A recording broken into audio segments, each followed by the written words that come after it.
Hello everyone, welcome to our audiobook channel. If you enjoy this story or want to hear more exciting content, don't forget to like, subscribe to the channel, and leave a comment. Your feedback helps us improve and bring even more captivating stories. Enjoy listening. Chapter 1, I've Become a Goblin. The stars glistened in the night sky as a young man finds himself deep in the final moments of his favorite virtual reality game, Battle Worlds Online. The game had taken the entertainment world by storm, quickly rising to the highest played game worldwide. The view screen flashed with yet another mission successful notification, a common sight for the young man. His notoriety as Battle Worlds Online's rank 1 player was a well-hidden part of his private life. His secret known by only a few close friends. They urged him to reveal himself to the world and join a game club, but he flatly rejected them all. The true joy of this game was not found in the fame or the wealth, but in the escape to a world where anyone can be whatever and whoever they want to be. His name was Sudaishi, but those who inhabit this world knew him as Blood. Oblivious to the danger that was soon to approach him, Suda prepared to log out and stretch his legs, as the capsule he had been confined to for several hours now was starting to take its toll. As he reaches for the log out option, his screen filled with error symbols in large bold red text. Desperation and fear filled Suda's heart as he attempted to force the log out, however it was already too late. The capsule that Suda resided in experienced an unprecedented surge of power, shooting electricity through his body. A blinding white light illuminated the room as the capsule exploded. With a boom that shook his apartment complex, Suda was dead. To cover up the failure of the machine, the media was silenced, not allowing a whisper of the events that had caused the death to come to light. Soon, Suda and the incident would be forgotten and become a nameless statistic, an integer. Arg. A moment passed as the throbbing pulse within the creature's head started to subside. He felt as if his entire body was on fire and his head had been struck with a metal bat. Damn. It hurts. He placed his hands in the hard, brown dirt and slowly pushed himself into a seated position. Huh? Where is this? What the hell happened? As his eyes began to clear, he found himself focusing on the environment around him. Wooden torches cast shadows on the high stone walls. The room itself was poorly lit, but he could still see enough to determine that he wasn't anywhere familiar. The damp air felt heavy in his lungs, thickened by the scent of wet earth and dust, and his mouth was filled with the taste of iron. Dungeon. He couldn't remember where he had gotten the word, but as foreign as it sounded to him, it felt that it was the most appropriate word to describe his surroundings. He gathered his strength and stood up, noticing that the torches that lit the room were still a foot or two above his line of sight. A grimace spread across his face as his eyes drifted to the floor, where he could see a pair of dark green covered feet, each one matched with 5 grotesque toenails covered with filth and dirt. Huh? What am I? His confusion grew as he lifted each foot, staring at his solace, calloused from walking without any footwear. He turned his attention to the rest of his body, noting that his entire body was covered in the dark green skin. It clung desperately to his bones, as his gaunt figure, which has obviously suffered from extreme malnourishment, didn't have much muscle on it. He rubbed his hand along his chest, feeling the rib bones pressing against the flesh as if it were trying to escape his body. His hand continued up to his head, pressing against his scalp as the last of the headache subsided. Not only was he green, skinny, and weak, but he was also bald. This was not his day. A light blue screen appeared before the creature, mildly startling it. He glanced over the information on the interface. Name, unnamed. Race, Goblin. Level, 1, 0/100. Class, none. Health, 10/10. Stamina, 3/3. Mana, 2/2. Strength, 3+. Agility, 6+. Dexterity, 4+. Intelligence, 1+. Vitality, 5+. Free attribute point, S3. Skill, S-stab. Skill point, S1. I guess I just don't have a name. He had hoped that he would at least have something he can call himself, but now was not the time to come up with a name. Getting as much information about himself as possible was much more vital. Next was his race. Goblin. Well, that helps, I guess. Having the knowledge of at least what he was soothed his anxiety slightly. Quickly reading through the stats, he noted that outside of his health, none of the numbers were double digits. Even with the little knowledge he possessed, he still could easily tell that he was a very weak monster. He continued down the list, stopping on the skills section. Skills, the creature thought aloud. Another screen appeared atop the first, seemingly closer than the larger information interface. Level 1, increase the movement speed by 10% when running on a straight line. Stamina cost, 2. Proficiency, 0%. Stab level 1, increase the piercing effect by 10%. Stamina cost, 2. As far as skills go, they seem fairly basic, and with only 3 stamina, They could only be used once before he would be exhausted. However, they are the only skills he has, so they will have to work. Seeing as he currently had 3 free attribute points and 1 free skill point, he had to think wisely about how to use them. Scratching his barren head, he thinks to himself that he doesn't have enough information on his situation. I'll just hold on to these for now, he decides. The goblin swiped at the information screens, causing them to disappear from his view. He searched his immediate surroundings for a weapon of any kind. After settling on a rock that was just larger than his fist, he made his way to the worn wooden door on the far side of the room. The door groaned loudly as it gave way to his tiny green hand. The rough wood matched the rest of the room, having seemingly not received care in several years.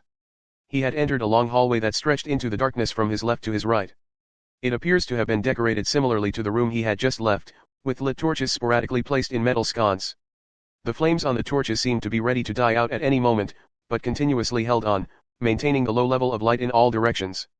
Turning to his left, he silently crept along with the dirt and rock floor, keeping a low profile as he followed the corridor. The long, dim passage came to an opening. The creature carefully searched the dimly lit room from the entrance of the corridor.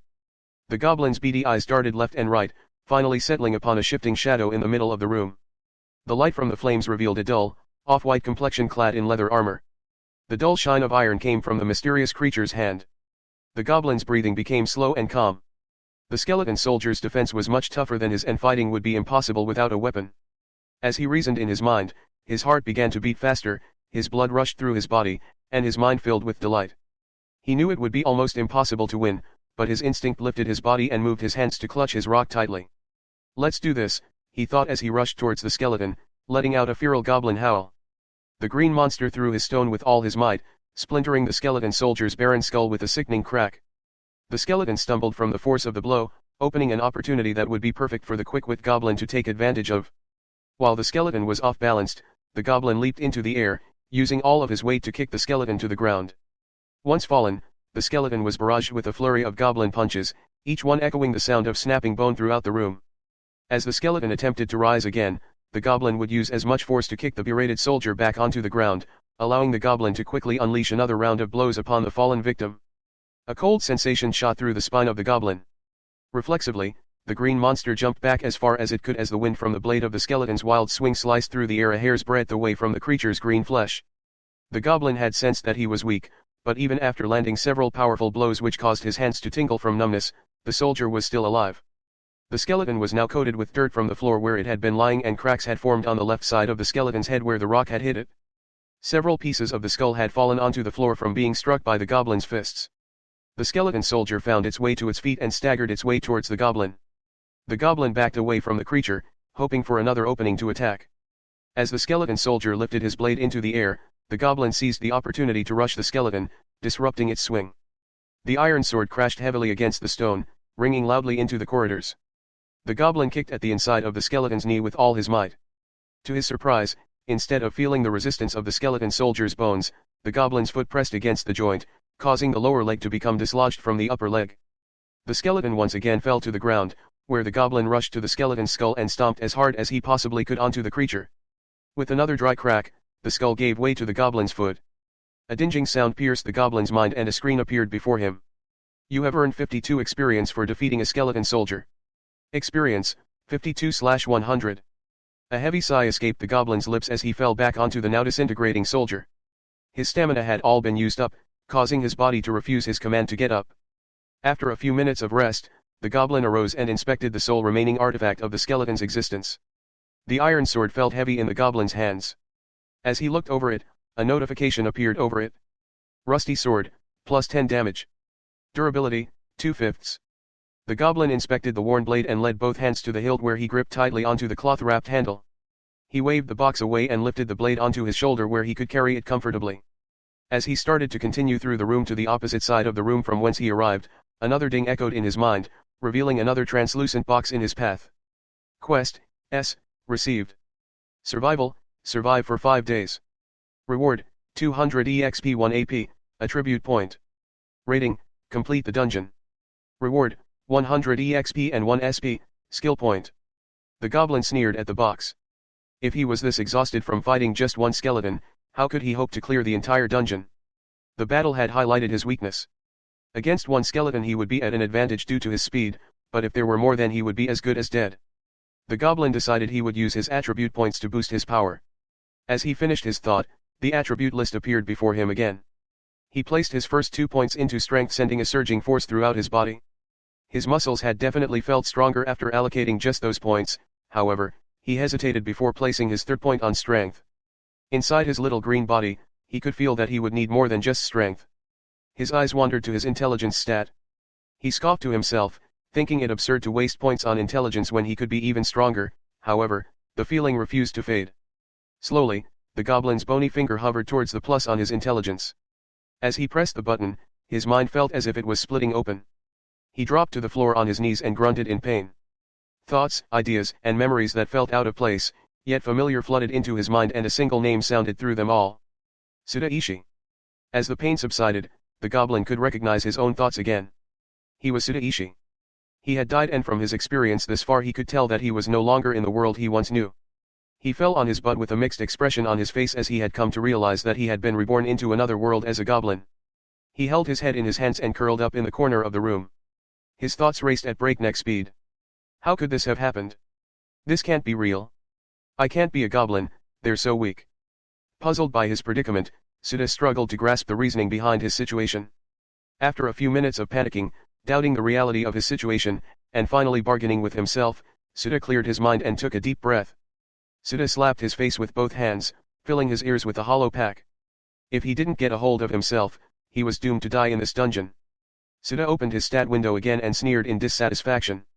Although goblins were known to be weak, it was much more despairing knowing that those low stats belonged to him. He sighed and waved away the window. He reminisced of when he was playing his games. This world reminded him most of his favorite game of all, Battle Worlds Online. In the game, there are players from all over the world, but most player characters belong to one of 3 groups: the humans, demi-humans, and monsters. It wasn't often that someone chose a monster character. The beginning is extremely difficult since most monsters start off with weak stats in comparison to the other 2. Humans and demi-human characters had fixed stats that increased gradually as they leveled up. However, monster characters didn't have fixed stats. Instead, they had to grind as hard as they could to evolve into stronger versions of themselves. As long as the character didn't die, they could even become as strong as a field boss. Evolution. The concept was firmly in Suda's mind, however, a fog seemed to cover any details of how it worked.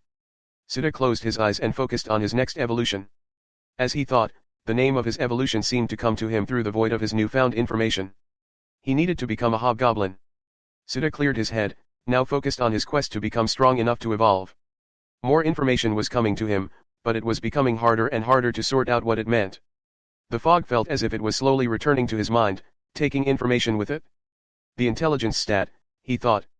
By using the intelligence stat he was able to get his memories back, but with as little intelligence as he currently has, he can't hold on to all of it. As his mind continued to slip back to that of a goblin, he swiftly opened up his attribute menu again. In the name field, he struggled to put in his name. It's a new start, a new life. I could name myself anything I want. His thoughts pressed against him, but at that moment he knew that he could only choose one name, his name. The name that his mother and father had given to him as a celebration of his life, and the name that he had kept hidden from the world until his death. The tiny fingers pressed hurriedly on the keys and confirmed his entry. Even as a goblin, there was one thing he shouldn't forget. His name is Sudaishi, in his world and in this one. Suda picked up the sword at his side, his mind now calm to its original state. He felt as if he had forgotten something, but wasn't sure what it could be. Bits and pieces of information swirled about his head, making derailed trains of thought that would continue to cycle.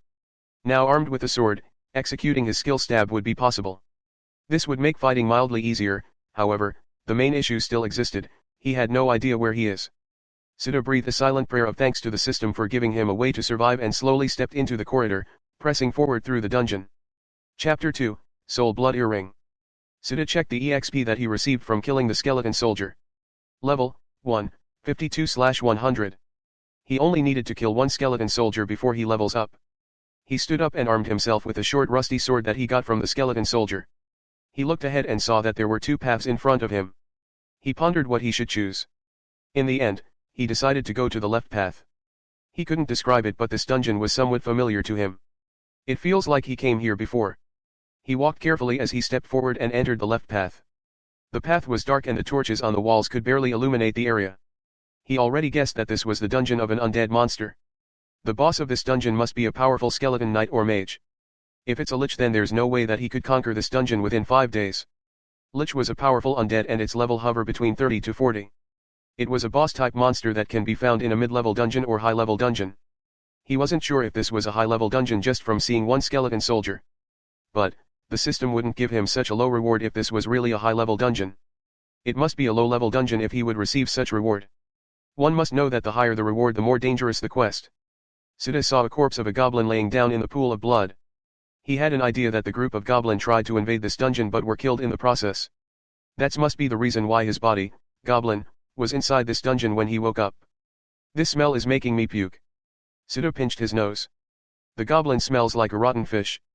It's not his first time smelling this kind of thing. Virtual reality could make people feel like they were really in another world. The game could copy a person's 5 senses and Sita would set it to the maximum so that he could really feel that he was in another world.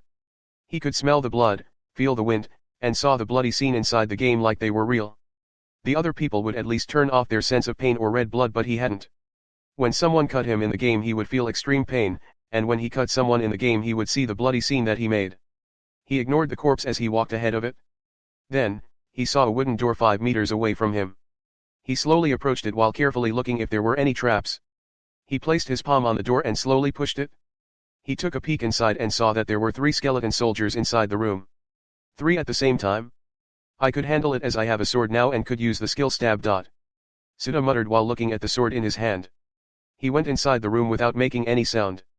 He doesn't want to alert the skeleton soldiers yet. He needed to swiftly take out one of the skeleton soldiers to decrease the burden of fighting them. He observed the 3 skeleton soldiers as he clenched his fingers around the handle of the sword. 1, 2, 3. Go. Sita pounced at one of the skeleton soldiers. He quickly raised his sword above his head and swiftly swung it down at the skeleton soldier. Bang. Die. Sita then pulled back his sword and used stab. Swoosh. The tip of the sword hit the forehead of the skeleton, causing various cracks to appear. The skeleton soldier fell down, but Sita knew that it was still alive. He still hasn't heard the system prompt inside his head yet. He raised his feet and heavily stomped the skeleton soldier on the ground. He then once again slashed the sword in his hand on the skeleton. The bones in the neck of the skeleton weren't sturdy enough to stay till when a metal like a piece of sword crashed into it. The bones cracked and the skull was separated from the body as it rolled on the ground. The cracks on the forehead of the skeleton spread out before it crumbled down. All of this happened in just a few seconds. You've received 51 EXP from killing skeleton soldier. You've leveled up.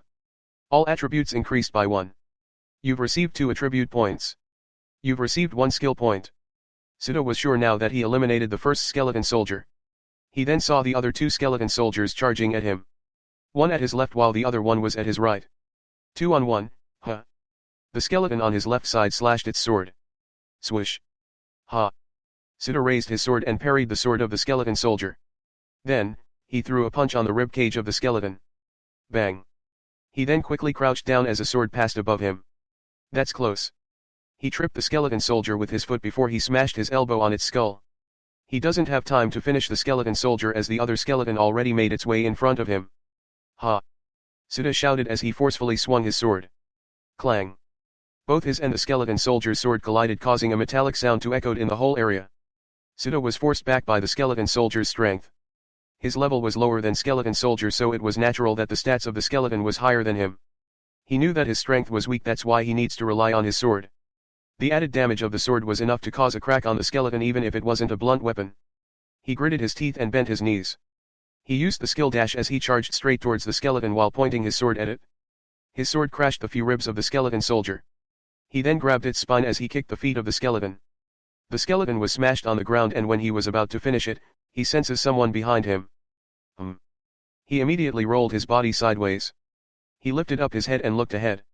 He saw the other skeleton soldier and he squinted his eyes. He dashed and slid on the ground while slashing his sword on the knee of the skeleton soldier. He then kicked the ground as he flew in the mid-air. Along with the force of gravity, he elbowed the skull of the skeleton soldier, causing it to crack. You've received 54 EXP from killing skeleton soldier. He ignored the system prompt as he quickly moved his body and dashed to the other skeleton soldier. This is the end. He smashed his elbow on the skull of the remaining skeleton soldier with all of his might. The skeleton soldier slowly turned into ashes, fading in the air as it leaves its weapons. Hasuda breathed a sigh of relief when he heard the system. He slumped down on the ground as his tense muscles finally relax.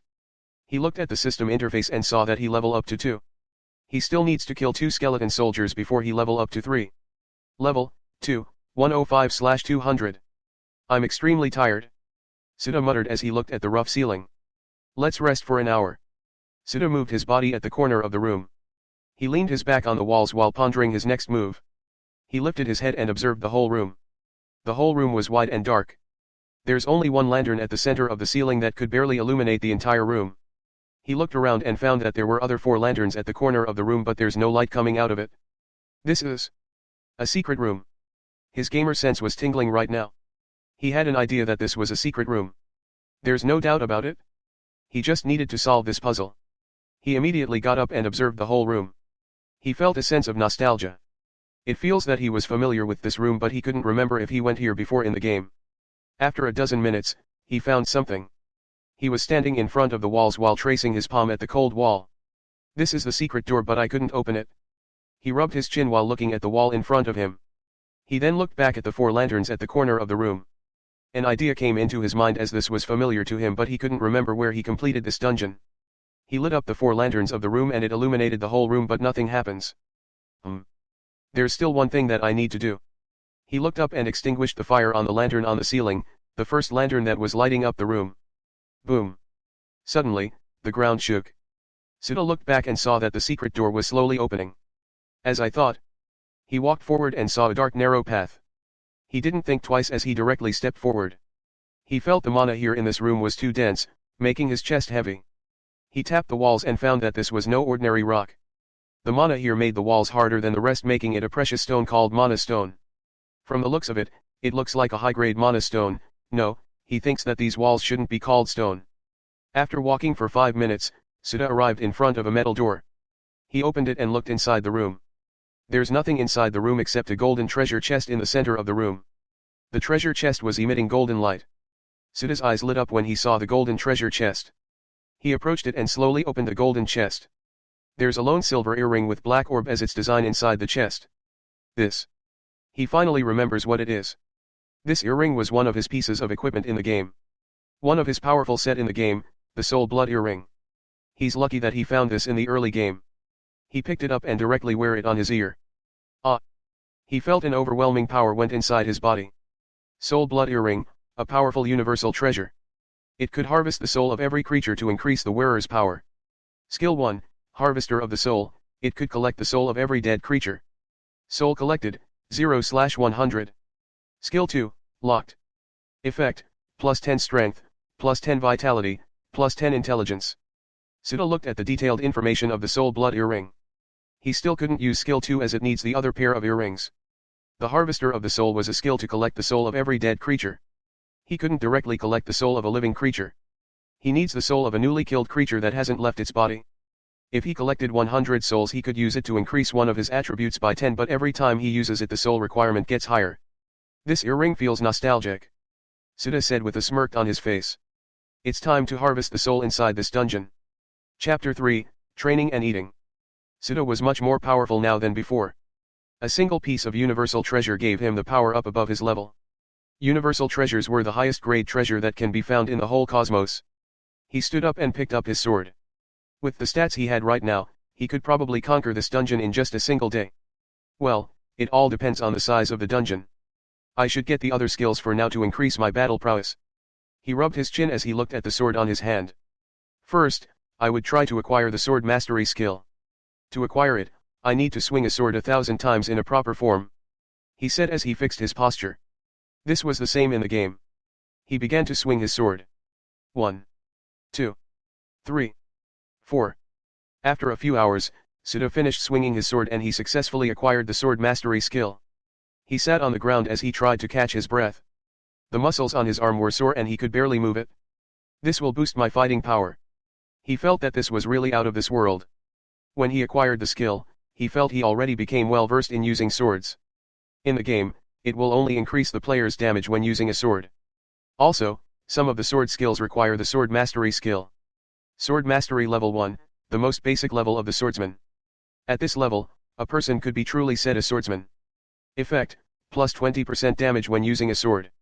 Suda picked up the sword and played with it. He really felt that he was a real swordsman right now. With this, he could accurately pinpoint his stab to the bones of the skeleton. He wouldn't need to worry about not hitting the bones when he used stab. Before he was reluctant to use the skill stab as he was worried that his sword would pass through the body of the skeleton, so he mostly used his fist and elbow. But now, he doesn't need to worry as he had the sword mastery skill. The combination of sword mastery and stab was great. The added damage of the sword mastery and stab was enough to pierce an iron, not to say the bones of the skeleton. Am I really in the game or not? He said with a sigh. He doesn't have any information, all he had was the soul blood earring. This was proof that he was inside the game world. What if he died? Gamers never died, right? They only respawn. He doesn't have the guts to try this. He still doesn't want to die, and he had many things that he wanted to do. He wasn't afraid of dying, the thing that he was most afraid of was the unknown. No one knew what will happen if someone dies. And one of that is to finish this game. He said with a smirk on his face. This was a super difficult game as he would finish it without dying. This was not the same as a virtual game. When he died, the system will only give him a penalty. He couldn't help but tremble while thinking about this. He could dominate the game at that time because of his powerful set, unique skill, and his super high level. If he was really inside the game, he wanted to know the date right now. He wanted to know what version he starts. He could already recall most of the things in the game, which must be because of the added 10 intelligence of the soul blood earring. But the problem was that he couldn't remember anything outside the game except his real name. Suda saw something while he was looking at his stats. He found that his EXP increased while he was practicing. So training can also increase a person's level here. It must be because this body wasn't an avatar anymore but my real body. The increase in EXP was low compared to what he gets from killing the skeleton soldiers. Suddenly, he felt his stomach growling. He still hasn't eaten a single meat ever since he transmigrates into the body of the goblin. He forgot that he had to eat to survive. His head was only filled with leveling up and forgot one of the most important things, the food. The monsters here in the dungeon were only undead. I couldn't eat something like that, plus when the undead died their body withers. He said in a low voice. There's no animals here or other monsters. Monster. There's a corpse of the goblin inside this dungeon. He exited the room and went to the corpse of the goblin that he found before. He looked at it with a frown on his face. I'm going to eat this. I don't have a choice but to eat this to survive. I still want to finish the story. He carried the corpse inside the room. He felt nausea just from the thought of eating this goblin. His face contorted in disgust. He suddenly recalled that there were torches everywhere inside this dungeon. He would at least cook the meat of this goblin before he eats it. He chopped the meat of the goblin and roasted it to the point that he couldn't recognize that it was a slice of goblin meat. Chomp. Suda directly bit the meat and quickly gulped it. He felt that he was going to puke the meat. He closed his eyes and erased those thoughts inside his mind. Suda, eat, if you don't eat you won't survive. He said to himself. He felt that he was about to cry just thinking that he would eat this every day. Suda thought that he should find a way back home. He doesn't want to stay here in this place living like this. Suda rested for a few hours before he exited the room. He was going to conquer this dungeon. He tried to collect the soul of the dead goblin, but as he expected, the soul already left its body. The soul will leave the body after 3 hours when they died. It means that the goblin died more than 3 hours from now. He just remembered that he practiced sword for a few hours and that took most of his time. Still, those skeleton soldiers. Those skeleton soldiers still had their souls on their bodies, that's why they could still move like a living creature. A necromancer had that kind of skill. They could call the soul from the hell back to the living world to serve them. But he couldn't collect the soul of those skeletons if he hadn't defeated them. He still needs to defeat them to weaken the link of soul and body, so it makes it easier to collect their soul. Okay, it's time to finish this, Suda said in a low voice as he played the sword in his hand. After getting the sword mastery skill, he really felt that he was an experienced swordsman. He exited the room and went to conquer the dungeon. He met a lot of skeleton soldiers on his way, but with his current stats, those skeletons were not a problem. He could defeat them easily with his 16 points of strength, plus his 20% added damage when wielding a sword. 10 points of strength was a big gain for a goblin like him. Every time a goblin level up, its attributes only increase by 1 point, so 10 points were equals to 10 level up. The skeleton soldiers weren't his match at all. They became his EXP pot to further increase his level. By the time he arrived in front of the boss room, he's already level 6. At this point, it's already hard to level up as he already needs a large amount of EXP. It took him 1 day before he managed to arrive in front of the boss's room. Since fighting for a whole day left him tired, he's going to take some rest. I want. Suda slowly closed his eyes and took a little nap. He woke up exactly 4 hours after he fell asleep. He yawned and he looked around his surroundings. He didn't think that he would fall asleep.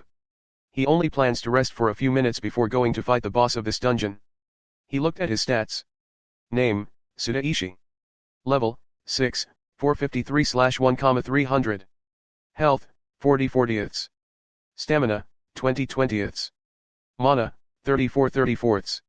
Strength, 20, 10 plus 10, plus. Agility, 11 plus. Dexterity, 8 plus. Intelligence, 17, 7 plus 10, plus. Vitality, 20, 10 plus 10, plus. Free attribute point, S8. Skill, S-, Stab, Sword Mastery. Equipment skill, S Harvester of the Soul, Soul Collected, 31/100. Skill point, S6. It's enough. Suda nodded while looking at his stats. His stats were enough for this boss battle. He also managed to collect the souls of those skeletons. He collected a total of 31 souls from those skeletons. He still needs a lot of souls before he could use the skill to increase his attributes. Okay, let's do this. Suda took a deep breath while closing his eyes. After a while, he opened his eyes with a will to fight. It needs a party of players to take down a dungeon boss. But Suda always fought alone in the game. He doesn't have any party members at all. All he need was himself. He raised his hand and put his palm on the cold metal door. He pushed it open and took a peek inside the boss room. Whoosh! A cold wind brushed his face. Suda took a step forward and entered the room without hesitation. He couldn't see anything as it was too dark. Suddenly, the torches around the walls lit up and it illuminated the entire room. The room was circular, it doesn't have the four corners of a normal room. At opposite of his direction, there, a skeleton wearing a black robe. The skeleton was 2 meters in height and it's emitting a very ominous aura. On its left hand, there's a black staff with the black orb at its tip. With one look, Suda immediately knows what it is. Undead Skeleton Mage. Chapter 4, Undead Skeleton Mage. Undead Skeleton Mage. Suda looked at the skeleton which was standing in the center of the room. Seeing this, he finally remembers where he was. At first, he wasn't sure where he found the soul blood earring, but now that he saw the Undead Skeleton Mage, memories of this dungeon came into his mind. He remembered that this dungeon was called Undead Sanctuary. Undead Sanctuary was a very large dungeon. It consists of 12 low-level dungeons, 6 mid-level dungeons, and 3 high-level dungeons. The ruler of this place was the powerful undead inside the high-level dungeon. He's currently inside one of the low-level dungeons. People didn't know that this place was hiding a universal treasure because they don't expect that one of the low-level dungeons here was hiding the real treasure of the sanctuary. They thought that all the good items were inside the high-level dungeons. At that time, the players already cleared all the low-level and mid-level dungeons and they were preparing to clear the high-level dungeon when Suda accidentally opened the secret door. They wouldn't expect something like that inside the low-level dungeon. The one in front of him was the Undead Skeleton Mage, one of the bosses of the low-level dungeons here in the sanctuary. If he wasn't wrong, this undead level was between 15 to 20. A powerful opponent for the current him. A cold wind strongly blew over him. Not good. Suda quickly turned around and found the door closed on its own. Looks like I'm trapped here. A wry smile appeared on his face while looking at the Undead Skeleton Mage. The Undead Skeleton Mage's eye socket flashed with red light and its aura grew stronger. It's coming. Suda murmured as he braced himself. He quickly checked his equipment. He had a sword and leather armor. These were the only equipment he found in this dungeon. This fits his current body. Some of the skeleton soldiers dropped a gauntlet, helm, and boots, but those things were too large for him. It would make him uncomfortable if he forces himself to wear those types of equipment. This was not like in the game that he could just click the word equip and it would fit him nicely. Let's do this. The Undead Skeleton Mage lifted up its staff and the black orb emitted a strange white light. A fireball at the size of the human head formed on its left side and it quickly threw the fireball at Suda. Swoosh. Suda moved his body and avoided the fireball. He then charged at the Undead Skeleton Mage. When the Undead Skeleton Mage saw Suda avoided its attack, it raised its staff higher. 2 fireballs formed on its side. Suda increased his speed as he moved in a zigzag pattern so that the Undead Skeleton Mage couldn't easily aim the fireball on him. Suda moved swiftly and in just a few seconds, he arrived in front of the Undead Skeleton Mage. He knows that this undead was weak in close combat battle. Tap. The Undead Skeleton Mage quickly tapped its staff on the ground. A barrier formed around the undead and it quickly expanded like a balloon. Suda saw this and he quickly stopped on his track. He jumped backward while slashing his sword against the barrier. It finally uses a skill, Suda said in a low voice as he observed the undead. The undead pointed its staff at Suda. Several fireballs appeared around the undead and it quickly flew towards Suda. Fireball dance. Suda moved his body swiftly as he jumped side to avoid the fireballs raining down on him. He got hit by one of the fireballs. It pushed him back by 1 meter. His HP decreased by 10 points in getting hit by one fireball. He had a total of 40 health points, and it's pretty low compared to his HP when his avatar was Demi. Monster type avatar was really weak at first. If he doesn't have the soul blood earring, then his health points would decrease by half, leaving him only 20 points. In other words, if he doesn't have the universal treasure with him, the skeleton in front of him could 2-hit kill him. There were so many fireballs shooting in his direction. No matter what, he had to avoid getting hit. He would undoubtedly die when 3 more fireballs hit him. Swish. Shit. Sita run as fast as he could around the room. He pulled back his arm and threw his sword on the skeleton mage. The sword flew at a high speed and crashed on the barrier around the skeleton. It fell on the ground without damaging the skeleton. The fireballs stopped shooting, and he knows why. The undead skeleton mage could only use one skill at a time. It couldn't use flame barrier and fireball dance at the same time. Sita wouldn't let this chance go. With a stomp of his feet, he dashed towards the skeleton mage using the skill dash. He picked up his sword and smashed it on the barrier. He didn't give up as he continued to slash his sword, producing a loud sound. Clang. Clang. Clang. After a few slashes, he noticed the crack formed on the barrier. He smiled widely as he increased his pace in slashing his sword. The skeleton mage tapped its staff on the ground.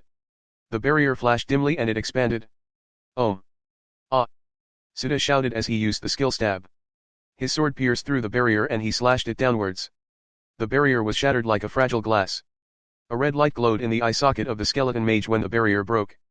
It raised its staff in the air and dozen fireballs slowly formed.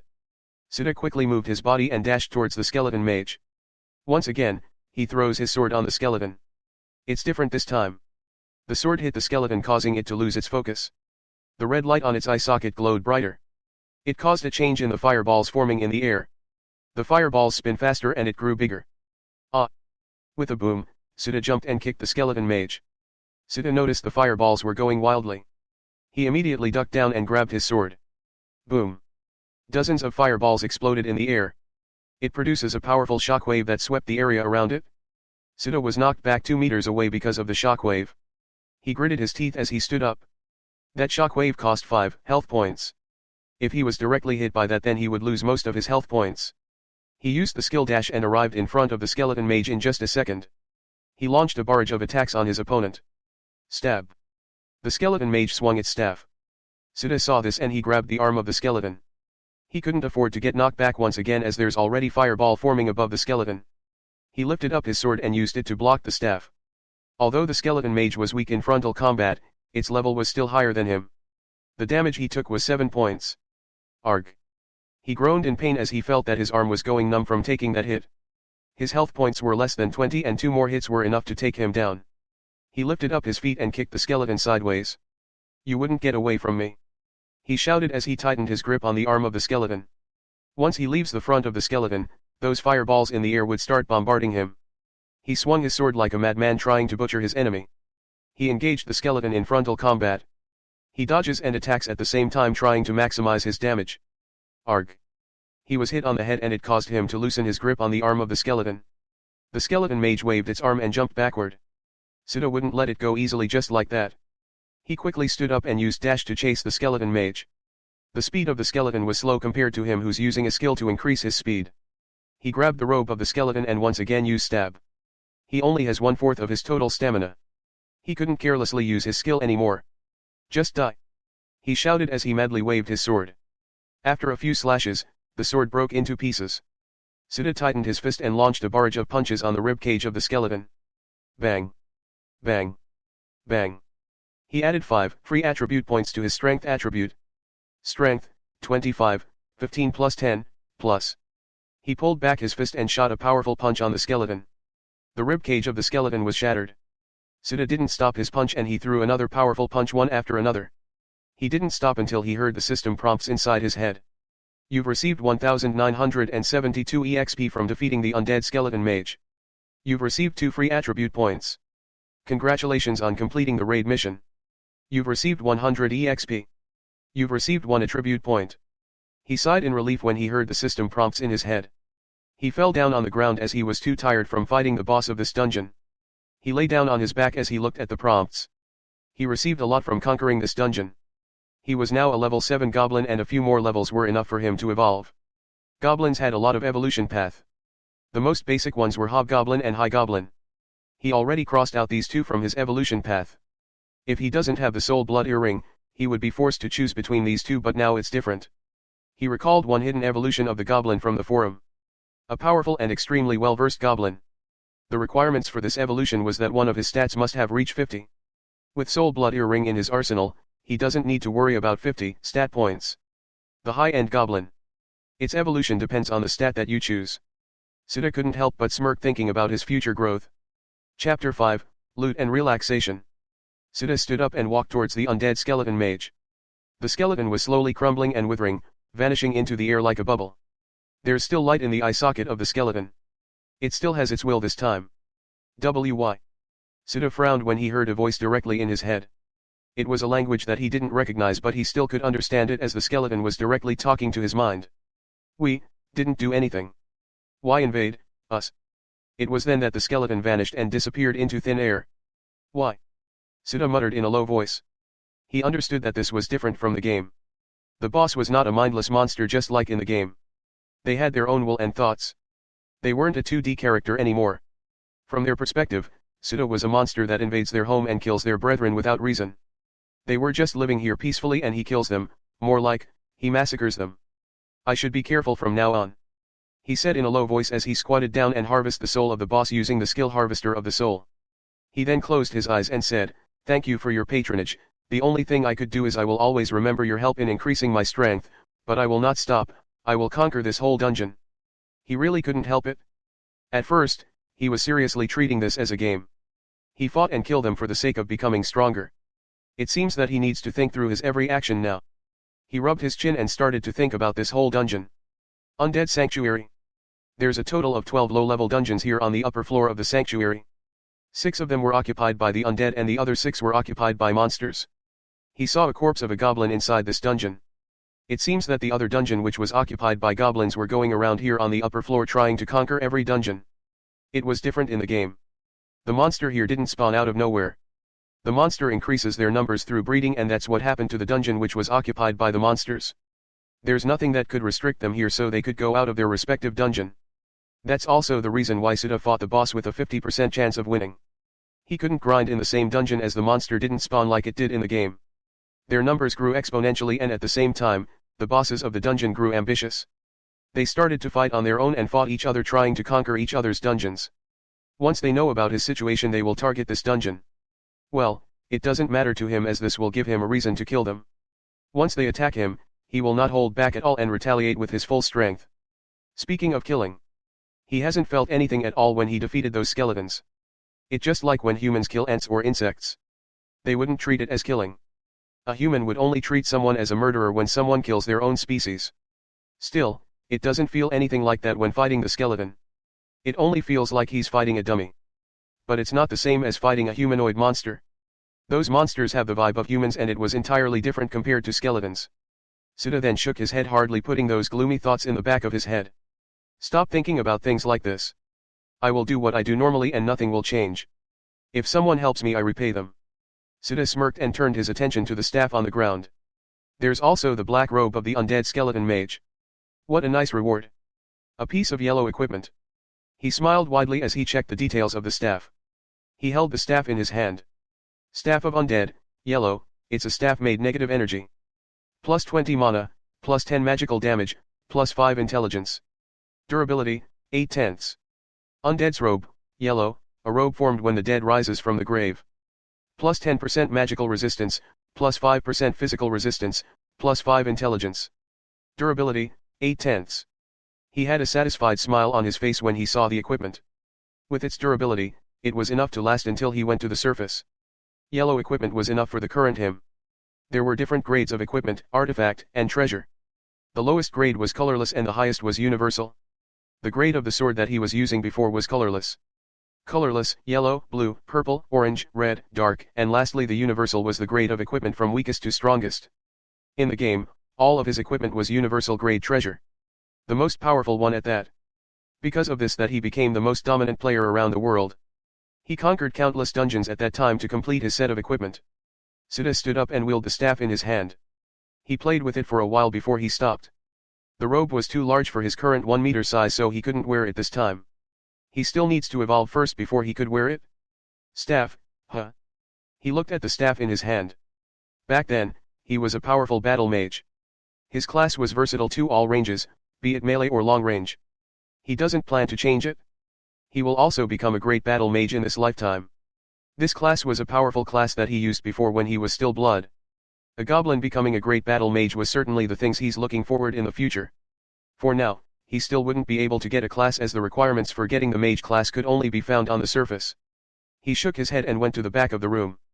When he saw nothing there, he sighed in disappointment. It's impossible for a chest containing gold coins to appear out of nowhere. He should be content by what he received. There's only a door leading down to the middle floor here. The middle floor was impossible for him right now. The mob there were only slightly weaker than the boss here. The bosses downstairs were level 35 to 40. They were too powerful that even if he finishes his evolution he wouldn't stand a chance. He could barely kill a level 15 to 20 monster, so he shouldn't think about the middle floor for now. Okay, let's sleep for now, he said as he sat down and leaned his back on the walls. He falls asleep quickly as he was too tired from fighting the boss. Suda woke up exactly 6 hours after he sleeps. He stood up and checked his surroundings. I'm still here, I thought that was a dream. He yawned and stretched his body for a while. Picking up the staff and robe, he went out of the dungeon. He stood outside and looked at the bright ceiling. The place outside the dungeon was like a forest on the surface. Trees scattered around and there's river silently flowing. There were crystals emitting light in the whole place. So much for the name Undead Sanctuary. He muttered as he turned around and looked at the tunnel behind him. This was where he came from. For him, this was the same as the newbie village or town in the game. This place was truly beautiful. A person wouldn't associate this place to undead if they don't know its name. It's true that only 6 out of 12 dungeons were undead, but that's not the same for the dungeons below. The dungeons below were truly dark and composed of powerful undead. He walked ahead and squatted down in the riverside. He drinks a mouthful of water to satiate his thirst. He hasn't tasted water since yesterday. It's too good. Words of satisfaction escaped from his mouth. It feels like he hadn't tasted any water for a very long time. I already miss going into hot spring. Earth-chan, I miss you. He stepped in and he slowly submerged his body in the water. This time he fully intended to relax. If his memory was right, there's only fish in this river. There's no monster here, so he could peacefully relax here. Oh right? There's fish here. I also need to stack food in my stomach. He went to the surface and looked at the water. He observed and watched silently before he found his target. In an instant, he jumped down towards his target like a lion hunting their prey. With his current stats, it was easy for him to catch it in bare hands. Gotcha. He raised his hand and looked at the fish that he caught. Ha ha ha. This wasn't enough. I still need more. He once again dives down and caught fish with his own 2 hands. It's not that bad to relax before he meets the monster here in the sanctuary. Chapter 6, Fighting Kobolds.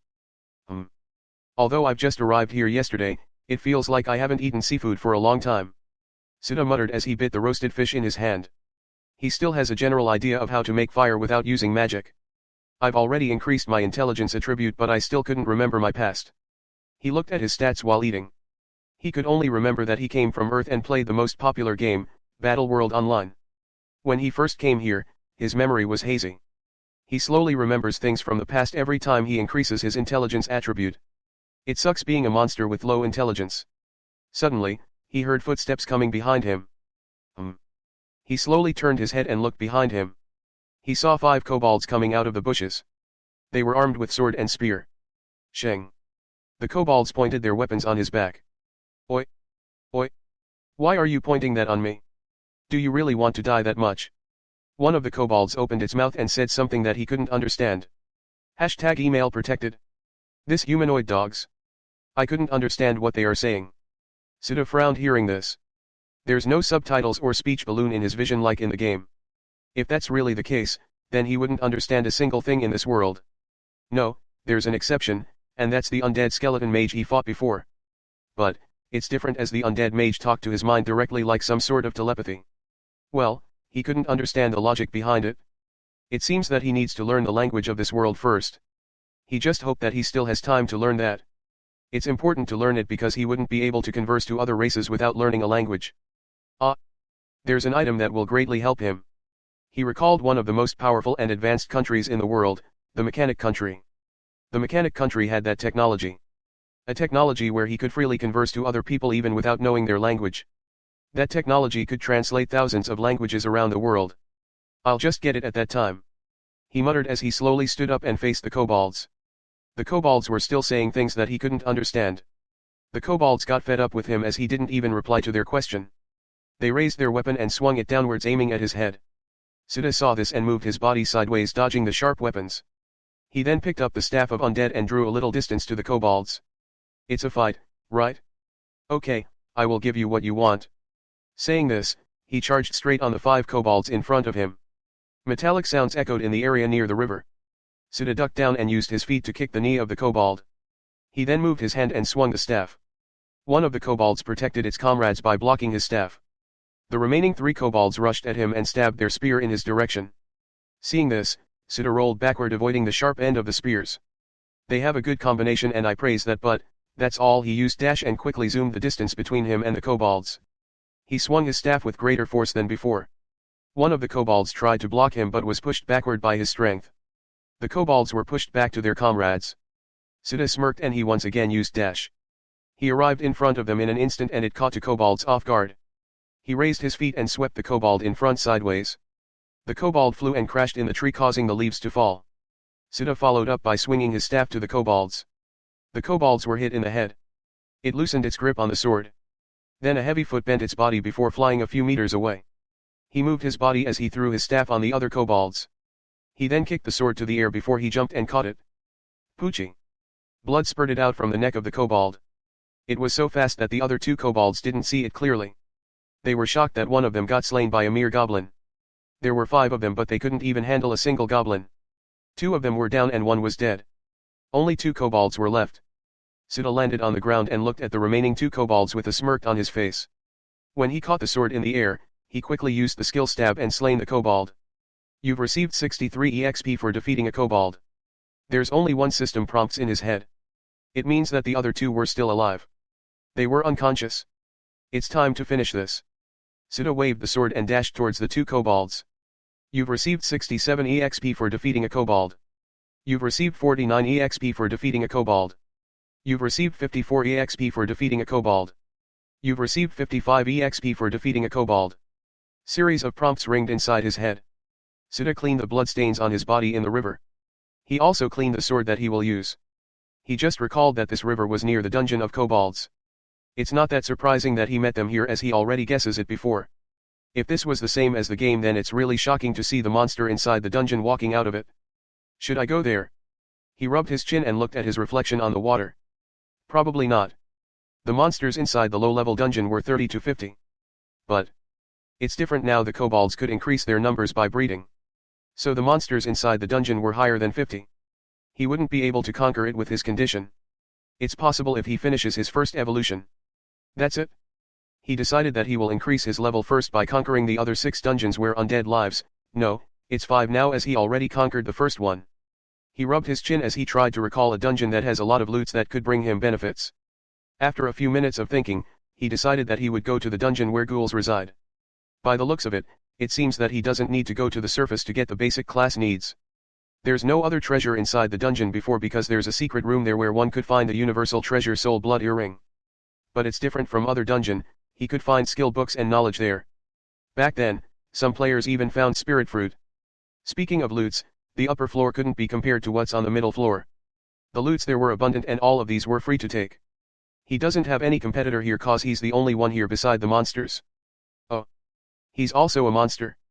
Siddha stood up and hanged the undead's robe on his shoulder. On his left hand, there's the sword, and the staff was on his right hand. Okay, let's conquer and evolve as fast as we can. Siddha shouted, even though he's the only one here. A dog head flew in the air and sprayed blood on the area below. I forgot that I'm close to the kobold's dungeon. Siddha sighed and gripped his weapon tightly. He used dash and crashed the enemies in front of him, giving him a bunch of EXP. He didn't show any mercy to these kobolds that want to take his life. He killed them as if he was harvesting EXP, just like in the game. Blood flow on the ground and it turned the green grasses into crimson blood color. Today, the kobolds lost 10 men. Who, it really leaves a bad taste in my mouth. Siddha said as he turned around and leave the scene. Sinking a sharp blade into the flesh of a living being made him feel nausea. This was not a game anymore that he could ignore killing them. It's a different feeling when he's killing the undead as those were originally dead. He rested the staff on his shoulder as he walked leisurely towards the direction of the ghoul's dungeon. After a few minutes of walking, he arrived in front of a dark cave. The dark cave was releasing a very dark aura. It was like he was back inside the skeleton's dungeon. The only difference was this dungeon was releasing a stinky smell. It stinks here. Sita frowned as he pinched his nose. The ghouls were rotten creatures. It's different from skeleton soldiers that don't have any piece of flesh. These ghouls' smell was really bad as its flesh was rotten and there's even a worm crawling inside their body. That's what he remembered inside the game. His knowledge of the game was really helpful to him. Well, let's go inside now. Sita took a step forward and entered the cave. Chapter 7, Sealed Door. Good. Sita looked at his stats and nodded. His health, mana, and stamina were full. He loses too much health and stamina in the battle yesterday. When someone was not resting, a player's ordinary recovery rate was 1 per hour, but when they're sleeping their recovery would increase by 5 times. In other words, it would become 5 per hour. He only had 42 health, so 8 hours of sleep were enough to get his health back to full. It's also the reason why some of the players will choose to go to an inn before they log out. Players wouldn't be able to move once they choose the activate the function sleep in the game, that's why they have to log out.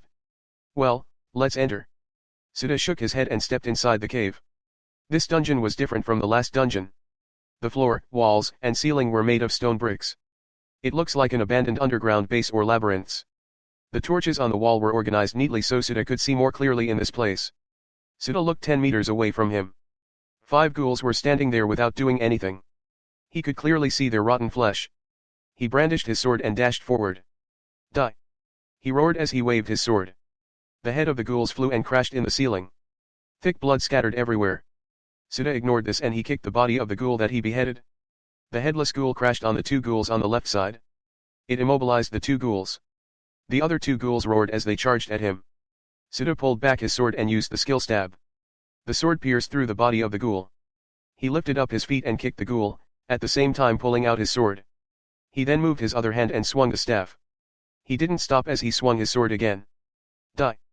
It took him a minute before he defeated the 5 ghouls. With his current stats, he could defeat these monsters without any problem. Sita looked at the paths in front of him.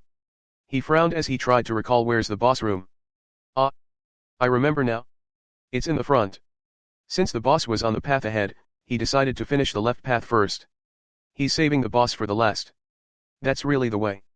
He would get the other good things here before fighting the boss. The things on the left path were a treasure containing skill books that he needs to get a class.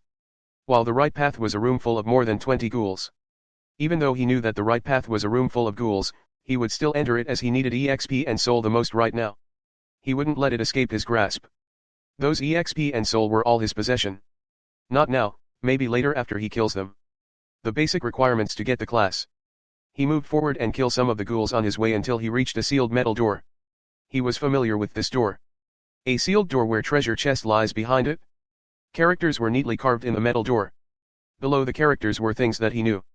A coin, book, fish, and a bed. He couldn't understand the meaning of these characters. I really need to learn how to read and write in this world, Sita muttered with a sigh. If he wasn't familiar with this dungeon then he wouldn't be able to get the treasure inside the sealed door. If he was in the game, the system would translate these words for him. He sighed with a helpless expression. He then rubbed his chin as he began to delve back into his memories. Some parts of his memories were fuzzy, covered with thick fog. After a few minutes, he opened his eyes and looked at the characters. If I'm not wrong, these characters. It means it wears a coat to keep its skins in working order. Transport you to other realms without a magic portal. That's what he found in his memories. It's strange that he could look back in his memories like a book. If I were to answer this back on Earth then I would answer virtual capsule, but it's not in the choices below. Well, I know the answer because I already tried this back then. He stepped forward and pressed the book on the door. He then took a step backward as he waited for the door to open. After a few seconds, he heard a metallic sound stirring inside the door before it slowly opened. It revealed a dark room without any torches. Sita smirked as he looked inside the dark room. If he picked the wrong answer then it would activate a trap to kill him. He died many times because of the trap back in the game. He took a step inside the dark room. A golden treasure chest was laying in the middle of the room. The darkness couldn't hide the golden treasure chest completely. He squatted down and slowly opened the golden treasure chest. Inside the chest were 2 black books. These 2 black books were the skill books that he wanted to acquire. He could also get these books in the academy on the surface or some mysterious guy that sells skill books. Well, there were many ways to get the basic skill required for basic class, and going into the dungeon was one of these. Sita held it in his hands. A row of words appeared in his vision, as soon as he touched the books. Do you want to learn mana manipulation skill for 2 skill points? Yes/no. Do you want to learn fireball spell for 2 skill points? Yes/no. He had 8 skill points and learning these 2 skills would leave him 4 skill points. He received 1 skill point every time he levels up and 4 skill points weren't a loss to him if he could learn these 2 skills. Yes, Sita said mentally. He then saw his skill points decreased by 4. Knowledge about the 2 skills was poured inside his head. It made him slightly lose his balance. You've learned mana manipulation skill. You've learned fireball spell.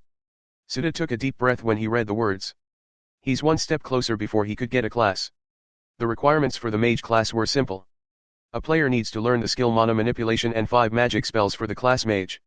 He already learned 1 magic spell. He just needs to learn 4 more spells to complete the requirements to mage class. But that wasn't important now. What bothered him was the strange feeling when he learned the skills. The knowledge of the skills that were poured in his head. Sita raised his hand and it emitted a dim bluish light. He could somehow control the mana inside his body. There's no function like this in the game. The players thought that mana manipulation skill were useless. For them, and him, this skill was only a requirement to get the class mage and learn other spells. The feeling of this strange energy inside his body made him felt like nothing could defeat him. He could freely control the mana inside his body. He could use it to coat his fist, legs, or his whole body when fighting an opponent. Really? This is making me excited, he said with a grin on his face. He's looking forward to going to the surface. After he finished settling his things, he went back and go to the crossing paths before. He finished the left path and time to exterminate the ghouls on the right path. First, he looked at his newly acquired skills. Mana manipulation level 1, a skill that will let you control your mana. No cost. Fireball level 1, creates a fireball that attacks the enemy. Mana cost, 5.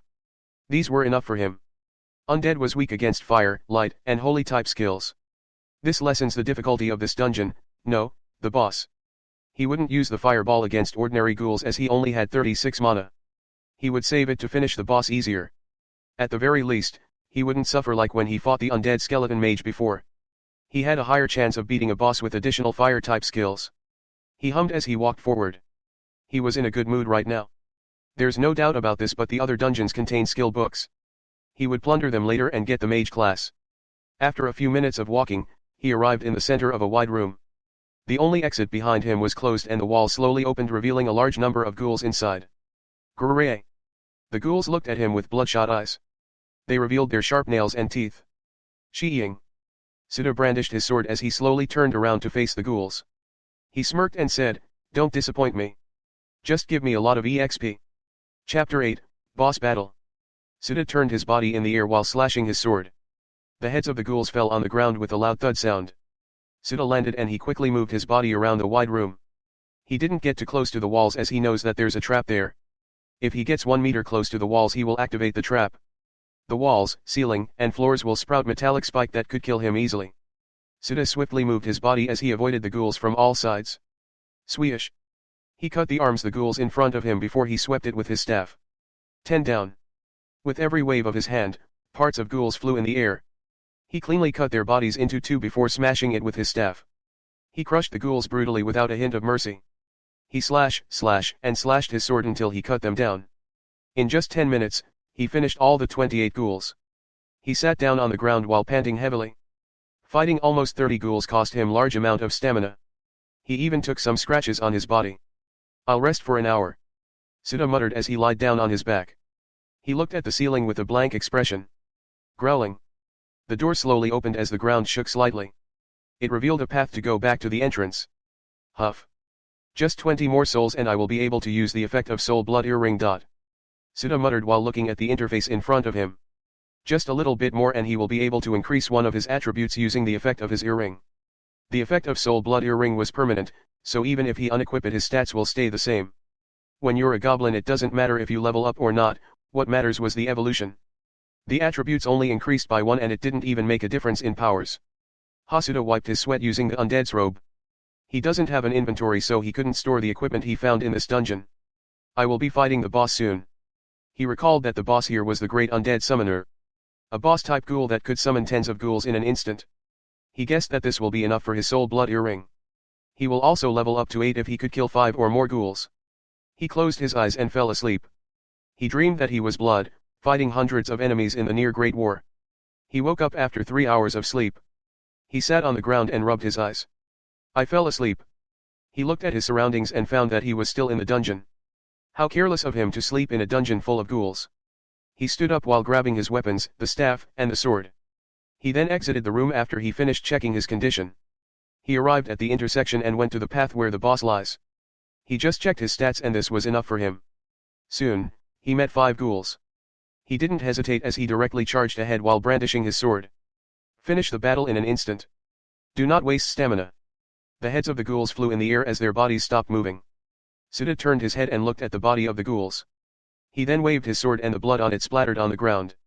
Just a little bit more and I will level up. He walked ahead and found a huge metal door. A boss room, huh? He placed his palm on the door, feeling the cold metallic surface of the door. He put more force in his hand and pushed the door open. Cold wind burst out of the room. It brushed his face and felt a chill on his body. It's cold here. He muttered and looked at the robe that was hanging on his shoulder. Placing down the staff, he grabbed the robe and wrapped it on his body. Okay, let's do this. Siddha took a deep breath and said to himself. He unconsciously emitted a faint killing intent as he stepped inside the room. The room was so wide. It's circular like the room of the undead skeleton mage. There were no torches on the walls as it was covered in ice. On the ceiling, there's a crystal that gives off light. Siddha saw the figure of a 2.5-meter ghoul in the center of the room. Below its feet, a large magic circle was drawn on the ground. The magic circle was emitting a faint white light. It was the boss of this dungeon, the great undead summoner. Another long-range boss. He muttered while looking on the gigantic ghoul. He could feel the dense mana in this room. After learning the mana manipulation skill, he became sensitive to the mana in his surrounding. The boss moved its head and looked at him deeply. It then roared loudly that shook the entire room. Roar. Siddha smirked as he saw 7 ordinary ghouls emerge from the ground. An EXP pot, huh? He bent his knees and threw himself on the ghouls. In just a second, he arrived in front of the ghouls. He used stab and pierced the body of the ghoul. He didn't stop as he headed to the next ghoul and smashed it using his staff. The boss took a deep breath and Siddha noticed it. Siddha quickly rolled sideways as the boss used its own skill. Air wave. A powerful gust of wind that could tear Siddha's flesh shot out from the mouth of the boss. The wind didn't hit anything before it crashed in the walls causing it to shake a few times. What a powerful skill. Siddha said in a low voice while looking at the damage it caused. He then turned his head and looked at the boss with a smile on his face. Ding. Quest triggered. Boss fight, defeat the dungeon boss and conquer the dungeon. Rewards, 400 EXP, 1 attribute point, and 1 skill point. Siddha read the quest with a smile on his face. He turned to the ordinary ghouls and used dash. He quickly kills one of the ghouls before jumping in the air. He could see that there were another 7 ghouls emerging from the ground. He opened his palm and shoot fireball. You're not the only one who has skills. Saying this, Siddha aimed his sword downwards as he fell down while piercing the head of the ghoul. He quickly stood up as the rest of the ghouls were rushing at him. This was the strategy of this boss. While the boss was charging the air wave, the ordinary ghouls were going to rush at its enemy. Summoning, air wave, and berserk ice shot were the skills of this boss. Once a player grasped the boss's fighting style, they could eliminate it easily. He runs in circles while slashing the ghouls. He kept moving his arms as he just slashed and smashed everything in front of him. Then, he heard a familiar sound in his head. Ding. Level 8, huh? He thought as he jumped in the air and barely avoided the air wave. He used the head of the ghouls to run before jumping towards the boss. He slashed his sword on the back of the boss. Sweetie-ish. The boss grew angrier as it threw him rapid punches. Siddha jumped side to side barely dodging the punches of the boss. He shot fireball once again and it hit the face of the boss. Siddha turned around and leave the boss. He proceeded to kill the ordinary ghouls. You've collected 100 souls. He heard a system prompts on his head. He looked and saw that he collected 100 souls. When he was about to use the souls he collected, the boss used the most powerful skills in its arsenal. Berserk ice shot. Ice blocks with the size of a human head kept coming straight at him. Siddha got hit on his shoulder and stomach. He gritted his teeth as he used the 100 souls to increase his agility attribute by 10. You've used the soul you've collected. Agility increased by 10. Siddha felt cold energy entered his body and it increased his ability. Agility, 23. This will be enough. He took a deep breath while checking his attribute and he disappeared from his position and appeared 10 meters away. He moved so fast that the ghouls couldn't even see him. He turned around him, used stab repeatedly, piercing all the bodies of the ghouls. The boss grew angrier at this. It once again cast air wave as Berserk Ice Shot was cooling down. A powerful gust of wind went straight forward on Suda. Suda turned his head and looked at the incoming powerful wind. When the powerful wind was about to hit him, he once again vanished. The boss was stunned at this. It then noticed that Suda was running. Dash. Suda increased his speed with the skill dash. When he was 10 meters away from the boss, he jumped in the air and used stab on the face of the boss. Roar. The boss roared and waved its hand. Suda maneuvered himself in the air and landed in the ghoul's hand. Fireball. The fireball exploded in the face of the boss. Suda followed up by stabbing his sword. Stab. Proficiency reached. Your skill stab level up to 2. Suda was surprised when he saw the system prompts. He didn't think that he would be able to level up his skill in just 2 days. Normally, it would take a week or 2 to level up a level 1 skill to 2 without using skill points. Luck is on my side. He smirked as he used the strengthened stab. Dark red blood gushed out from the neck of the boss. Die. Suda roared as he used fireball until he run out of mana. Bang. Bang. Bang. Bang. All of the fireballs hit the head of the boss. The head of the boss was covered in thick gray smoke. Thud. Suda landed in front of the boss and waved his sword and staff. Ah. Just die. He waved the 2 weapons in his hands trying to kill the boss. In just a minute, he threw more than 100 blows. For the final phase, Suda pulled back his sword before stabbing it madly. You've received 1830 EXP for defeating the great undead summoner. Suda breathed a sigh of relief when he heard the system prompt. Then, he was filled with bewilderment. He hasn't finished the mission.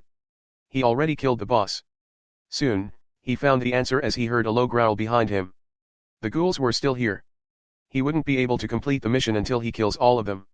He turned around with a tired expression as he faced the ghouls. I need to make it quick. I want to rest. Chapter 9, Kobold again. Congratulations on completing the boss fight mission. You've received 400 EXP. Suda lied down after he heard the system prompts. Fighting the boss and ghouls at the same time took almost all of his stamina. Plus, he also drained his mana pool. He only had 1 mana reserved in his mana pool. Well, he also gains a lot this time. Unfortunately, the ghouls weren't wearing any sort of armor, so he couldn't pick any decent items from their body. Well played, Suda. He said to himself as he looked at his stats. Level, 8, 2,725/3,500. Health, 29/44. Stamina, 320 seconds. Mana, 138. Strength, 27, 17 plus 10, plus. Agility, 23 plus. Dexterity, 10 plus. Intelligence, 19, 9 plus 10, plus. Vitality, 22, 12 plus 10, plus. Skill, stab, sword mastery, mana manipulation. Spell, fireball. Equipment skill, harvester of the soul. Soul collected, 18/200. He used the souls he collected to increase his agility attribute. Right now, all of his stats were balanced except the dexterity. Dexterity and agility were somehow connected as he wouldn't be able to control his speed properly without raising his dexterity. Harvester of the soul. This skill was a cheat. It's one of the reasons that he got stronger in the past. The souls that he needs to use the effect of the skill got higher. Currently, 200 souls were what he needed. To get this amount, he needs to at least conquer 1 or 2 dungeons. There were many opportunities to obtain souls in this world. There's no shortage of war in this world.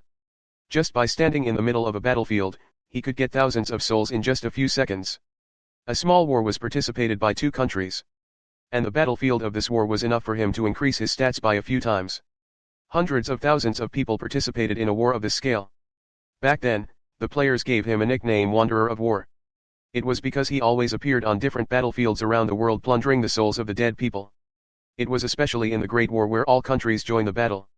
There were at least billions of souls there. He walked throughout the whole continents. Nothing could stop him at that time. Suda put those memories in the back of his head. He then looked at his stats once again. Just a little bit EXP and he's going to level up once again. He's slowly reaching the level cap before evolution and his stats weren't enough for the requirements. It seems that he needs to use his free attribute points to raise his stats. Suda closed his eyes and pondered what he should do next. After getting out in the sanctuary, he will try to determine what version he's currently. There's a probability that the future he knows was different. There's a reason for that, and that's because of the existence of players. Every day millions of players were doing an ordinary quest, and some of them were doing hidden quest or main quest. Sometimes, it could determine the future of a kingdom. There was once a war between two countries and 5 of the top 10 guilds joined one side. The outcome was inevitable. The side that the player joined won the war. While thinking this, Suda fell asleep because of tiredness. Suda woke up after sleeping for almost 8 hours. He yawned and stretched his body before he got up. He, the legendary player of Battle World Online, start his day in another world. I want to wash my body. He looked at himself full of dirt. He exited the dungeon and sneakily went to the river to wash. On his way, he met the corpses of both kobolds and goblins. He sat down and checked the body of the goblin. It seems that they were killed recently. Suda muttered as he stood up.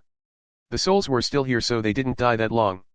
The souls will leave the body after 3 hours, so he could guess what happened here. It only means that the kobolds and goblins engaged in a battle based on their wounds and the surrounding. The battle was not small at all.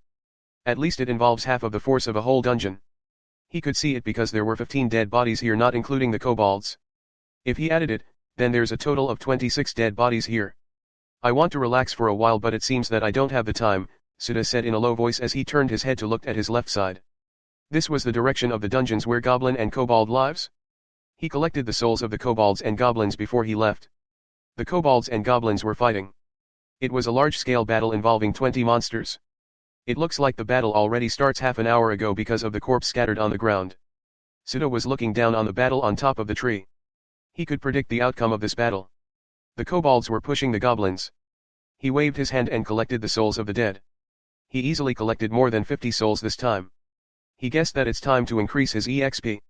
He couldn't just watch everything while collecting souls leisurely. He also needs the EXP to level up. He opened his stats and looked over. His health, stamina, and mana were full. He would use a little bit of his stamina to kill all the kobolds this time. He didn't hesitate anymore as he directly jumped in the air towards the battle. He brandished his sword and stabbed it on one of the kobolds. The kobolds and goblins were startled at his sudden appearance. You've received 46 EXP for defeating a kobold. Suda smirked and threw himself towards the kobolds. He didn't give them the time to regain their composure as he sliced one of the kobolds in half. The leading kobold roared angrily and shouted on its comrades. The rest of the kobolds came back to their senses. Suda slashed his sword on the leading kobold. The leading kobold held its spear tightly and blocked the sword, aiming at its neck. The two exchanged blows, causing sparks to flew around them. Suda took a step back as he was quite surprised at the spear skill of the kobold in front of him. At least level 2 mastery, huh? He thought. The kobold in front of him had a higher mastery of weapon than him. He once again clashed against the leading kobold. Suda waved his sword faster than before. He also out more strength. He would dominate the kobold in front of him with his high stats. In just a few seconds, the two exchanged dozens of blows. Cracked. Suda's sword was shattered and the leading kobold smiled at this. Suda opened his palm and the handle of the sword slipped off. The kobold felt something was wrong, but it couldn't figure out what's wrong. Suda slightly opened his mouth and said, "Fireball flame" burst out of his palm and exploded in the face of the kobold. The kobold couldn't dodge it as their distance to each other was 1 foot.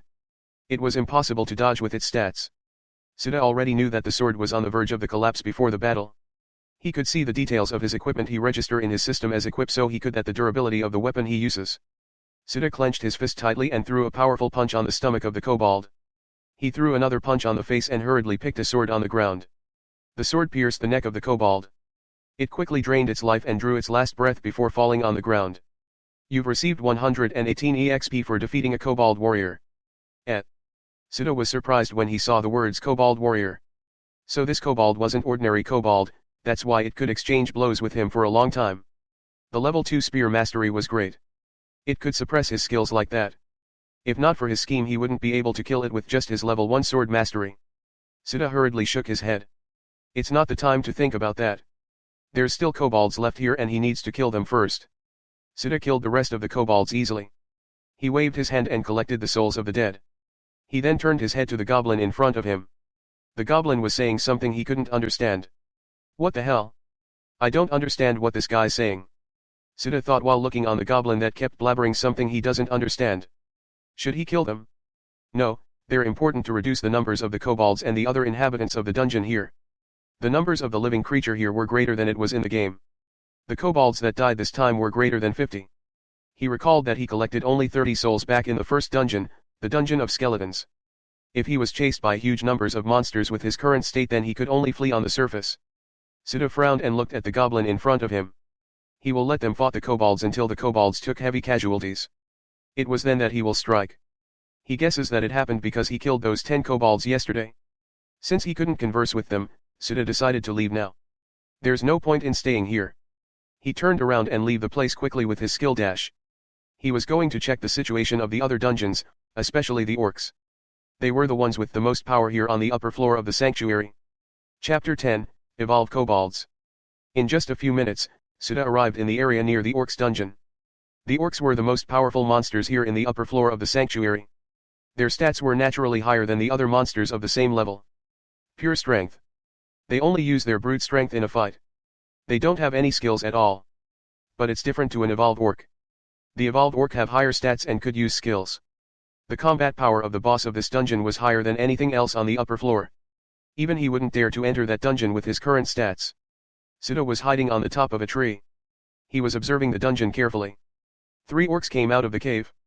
The orcs had huge bodies. They were 3 meters tall and have bodies full of fat.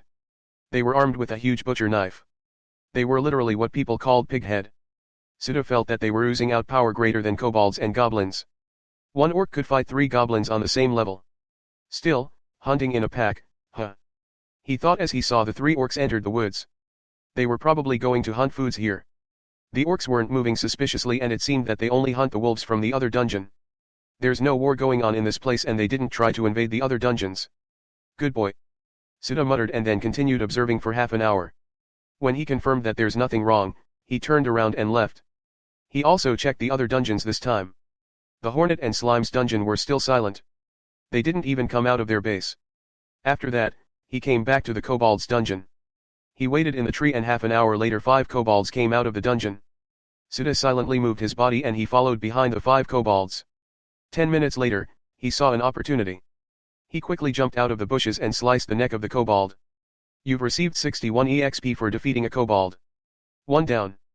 Suda smirked and turned his head to the remaining 4 kobolds. They kobolds clenched their weapon and charged straight. TCH. Suda faced them as he moved the sword in his hand faster than anyone present here. Stab. Poochie. Poochie. The 4 kobolds stopped charging. They stood silently and looked on their chest. They saw a small hole on their left chest. Spat. Blood flowed down in their mouth and they fell on their ground without any signs of life. You've received 48 EXP for defeating a kobold. You've received 66 EXP for defeating a kobold. You've received 53 EXP for defeating a kobold. Suda made a hole in their chest using his skill. Now that stab reached level 2, it was now faster and stronger than before. A single stab could kill 2 kobolds easily. The only problem was that it consumed 2 stamina per use. He checked his EXP percentage and found that he was about to level up once again. If he could conquer the kobolds dungeon then he would reach the level requirements of the first evolution. He would also gain enough souls to increase his stats. Evolution, huh? He quite interested in his evolution and he wasn't going to deny it. After all, his character in the game was a demi. A demi doesn't have any evolution like monsters. They were already born stronger than the monster like goblins, kobolds, slimes, etc. If his character was demi or human then he already cleaned up the upper floor in the sanctuary. He wanted to experience the effect of evolution. According to the players, the effect of evolution was great. Their powers wouldn't increase twice but thrice. It's not a simple increase in stats. With a wave of his hand, he collected the souls of the kobolds and left the scene. 1 day had passed quickly. The battle between kobolds and goblins were heating up. The casualties on 2 sides could amount to 100 men. Suda collected all the souls and increased his strength attribute. He killed some of the kobolds that left the dungeon. This let him reach level 9 easier. Now, he needs 5600 EXP to level up to 10. Kobolds were not enough, he also needs the goblin here or the other monsters. He needs the soul of the goblins and kobolds to reach the requirements in evolution. He was quite surprised at the numbers of the kobolds. He estimated that their total number was higher than 200. This number gave him a surprise. This surpassed the numbers of what a low-level dungeon could hold. But what surprised him the most were the goblins. The number of goblins exceeded the number of kobolds. As expected of a goblin, their fertility rate was higher than any normal monster. The only problem was they were not that of a great fighter. Right now, the forces of kobolds and goblins were fighting in front of him. More than 100 monsters participated in this battle. Sounds of swords clashing echoed in the whole area. The numbers of goblins were greater than the kobolds, but the kobolds' fighting abilities were higher. What a great battle! Sita observed the surroundings while fighting some kobolds. He's taking it easy. He didn't reveal his abilities here as he just wants to plunder the souls here. Sometimes he would kill goblins and kobolds sneakily. He's slowly increasing his EXP and souls here. Sita crossed swords in one of the kobolds. He then looked around before he slashed the neck of the kobold. You've received 67 EXP for defeating a kobold. He moved to another kobold and killed it. You've received 52 EXP for defeating a kobold. It's enough. Sita muttered as he silently left the battlefield without anyone knowing. It's time to visit the kobold's dungeon. Sita ran past in the woods and arrived in front of the kobold's dungeon. He saw 20 kobolds leaving the dungeon. They were armed with a sharp weapon. What caught his attention were the 4 kobolds in front of the group. The 4 kobolds were emitting a very extraordinary aura that no ordinary kobolds could emit. An evolved kobolds. Sita muttered under his breath. The 4 were evolved kobolds. They were much difficult opponents than ordinary kobolds. But they were still at the early stage of first evolution. Sita squinted his eyes. If he could see their levels, they were probably between 11 and 14. 15 and 20 were the levels of the low-level dungeon. Huff. Sita took a deep breath and gripped his sword tightly. He also took out his staff and he slowly bent his knees. He was going to take out 1 or 2 in an instant to decrease his burden in fighting them all at the same time. Sita's speed was so fast that he arrived in front of the group in an instant. He moved his hand and his sword flew slicing the neck of the evolved kobold. Poochie. You've received 174 EXP for defeating a high kobold. The kobolds were surprised. They couldn't react at all as Sita's sword sliced one of their comrades. He then smashed his sword on the kobold on his left side. Before they could regain their composure, Sita killed another kobold. One of the evolved kobold roared angrily at him. It slashed its sword on him. Sita blocked it using the staff. He felt the force of the kobold behind the attack. He was surprised that they were equals in strength. Damn. He jumped backward as he saw that the other 2 evolved kobolds rushed at him. He threw his staff in the mid-air and opened his palm widely.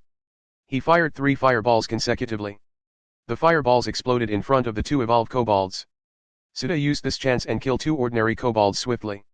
He ignored the system prompts in his mind as he turned around and left. Growling. The 3 evolved kobolds growled angrily and started to chase him. Sita entered the woods faster using dash. He then hid his body on the top of the tree.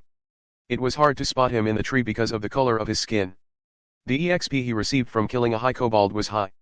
He would get more than 500 EXP if he killed the remaining 3 high kobolds. Swish. Swish. Sita turned his head when he heard the sound of moving fast like a wind. He saw the kobolds went straight to the direction of the battlefield. Hey. He raised his sword above his head and threw it towards the kobolds. Sweeyish. A kobold turned its head and it felt a strange sensation in its chest. A sword pierced its chest. The kobold looked up and saw Sita charging straight. Good. Sita grabbed the handle of the sword and kicked the body of the kobold, pulling out the sword from its chest. He then turned around and used dash. The ordinary kobolds couldn't follow him. Only the 3 evolved kobolds could react to his speed. Before they could stop him, Sita already sliced the neck of the ordinary kobolds. He a series of sound in his head. Gray. The 3 kobolds threw themselves at him and slashed their weapon. Sita slightly shifted his body as a spear passed beside him. He then waved his sword to the attacks of the 2 evolved kobolds. Come. Sita moved his faster and clashed against the evolved kobolds. Sita didn't back down at all, even he took some deep cuts on his body. He fought all with all of his strength. He forced the 2 evolved kobolds away and grabbed the sword of the other evolved kobold which was aimed at his head. Blood flows out of his hand when he grabbed the blade of the sword. Sita smirked and said, Gotcha. He then used stab 2 times and made a hole on the body of the evolved kobolds. You've received 181 EXP for defeating a high kobold. Before he could turn to look at the other kobold, a spear pierced his left shoulder. Arg. Sita groaned from the pain he felt. Lifting up his left hand, he forcefully grabbed the spear on his shoulder before he threw his sword on the other kobold. He then turned his head to the kobold who stabbed his shoulder. He grabbed tightly the spear and didn't let it go even when the kobold pulled it away. Sita opened his palm widely and grabbed the face of the kobold. He cast fireball consecutively until he heard the system prompts. He then released his grip on the face of the kobold. He pulled out the spear on his shoulder and jumped in the mid-air. He looked down and saw the remaining kobold looking at him with fear. Once you start to feel it, you're bound to lose. Sita said before putting his strength on his arm before forcefully throwing the spear. The spear traveled in the air going straight towards the kobold. The spear nailed the kobold on the ground. It drew its last brew looking at Sita. You've received 192 EXP from defeating a high kobold. Sita sat down on the grass. He lost 1/4 of his health from this battle. He could actually end it faster if he uses stab, but he wants to reserve it because he was going to fight the boss today. He rested for a few minutes and left after collecting the souls. Chapter 11, First Evolution, High-End Goblin. Sita went back to the battlefield. The battle was still ongoing and the goblins gained the advantage. They were pushing back the kobolds. He knows why they could push back the kobolds. He just killed the reinforcement of the kobolds. A powerful reinforcement at that. If that group of evolved kobolds arrived here, then it's going to be hell for the goblins. New souls went towards his earring. Just a little bit more and he would be able to increase his stats. His EXP also was 90%, a few kobolds or goblins were enough to level up to 10. Today. He's going to evolve today. Sita felt his blood boiling thinking about evolution. Feeling the excitement building up, he charged towards battle while brandishing his sword. He ignored his wounds and he used stab 3 times. The force behind his skill was powerful that it killed several kobolds. Some of the goblins got caught up and died. The kobolds and goblins were startled when several of their comrades died easily. They took a look and saw a little goblin armed with a sword. The skin of this goblin was darker than a normal goblin. The posture and aura were overwhelming to be called amateur in battles. They know one thing for sure. This goblin was a veteran fighter. And a very powerful one at that. Sita followed it up by raising his other hand. He fired fireball until he drained most of his mana. One fireball wasn't enough to kill a kobold or goblin. Boom. Boom. Boom. Several explosions appeared in the middle of the battlefield. It slightly shook the ground. The kobolds and goblins were shocked. They didn't understand how a fireball suddenly appeared out of nowhere. The fireballs were not that powerful, but with several fireballs, it could threaten their life. Sita heard a notification in his mind saying that the soul he collected reached the limit. 300 souls were the maximum he could collect. It was impossible for him to exceed this limit until he uses it.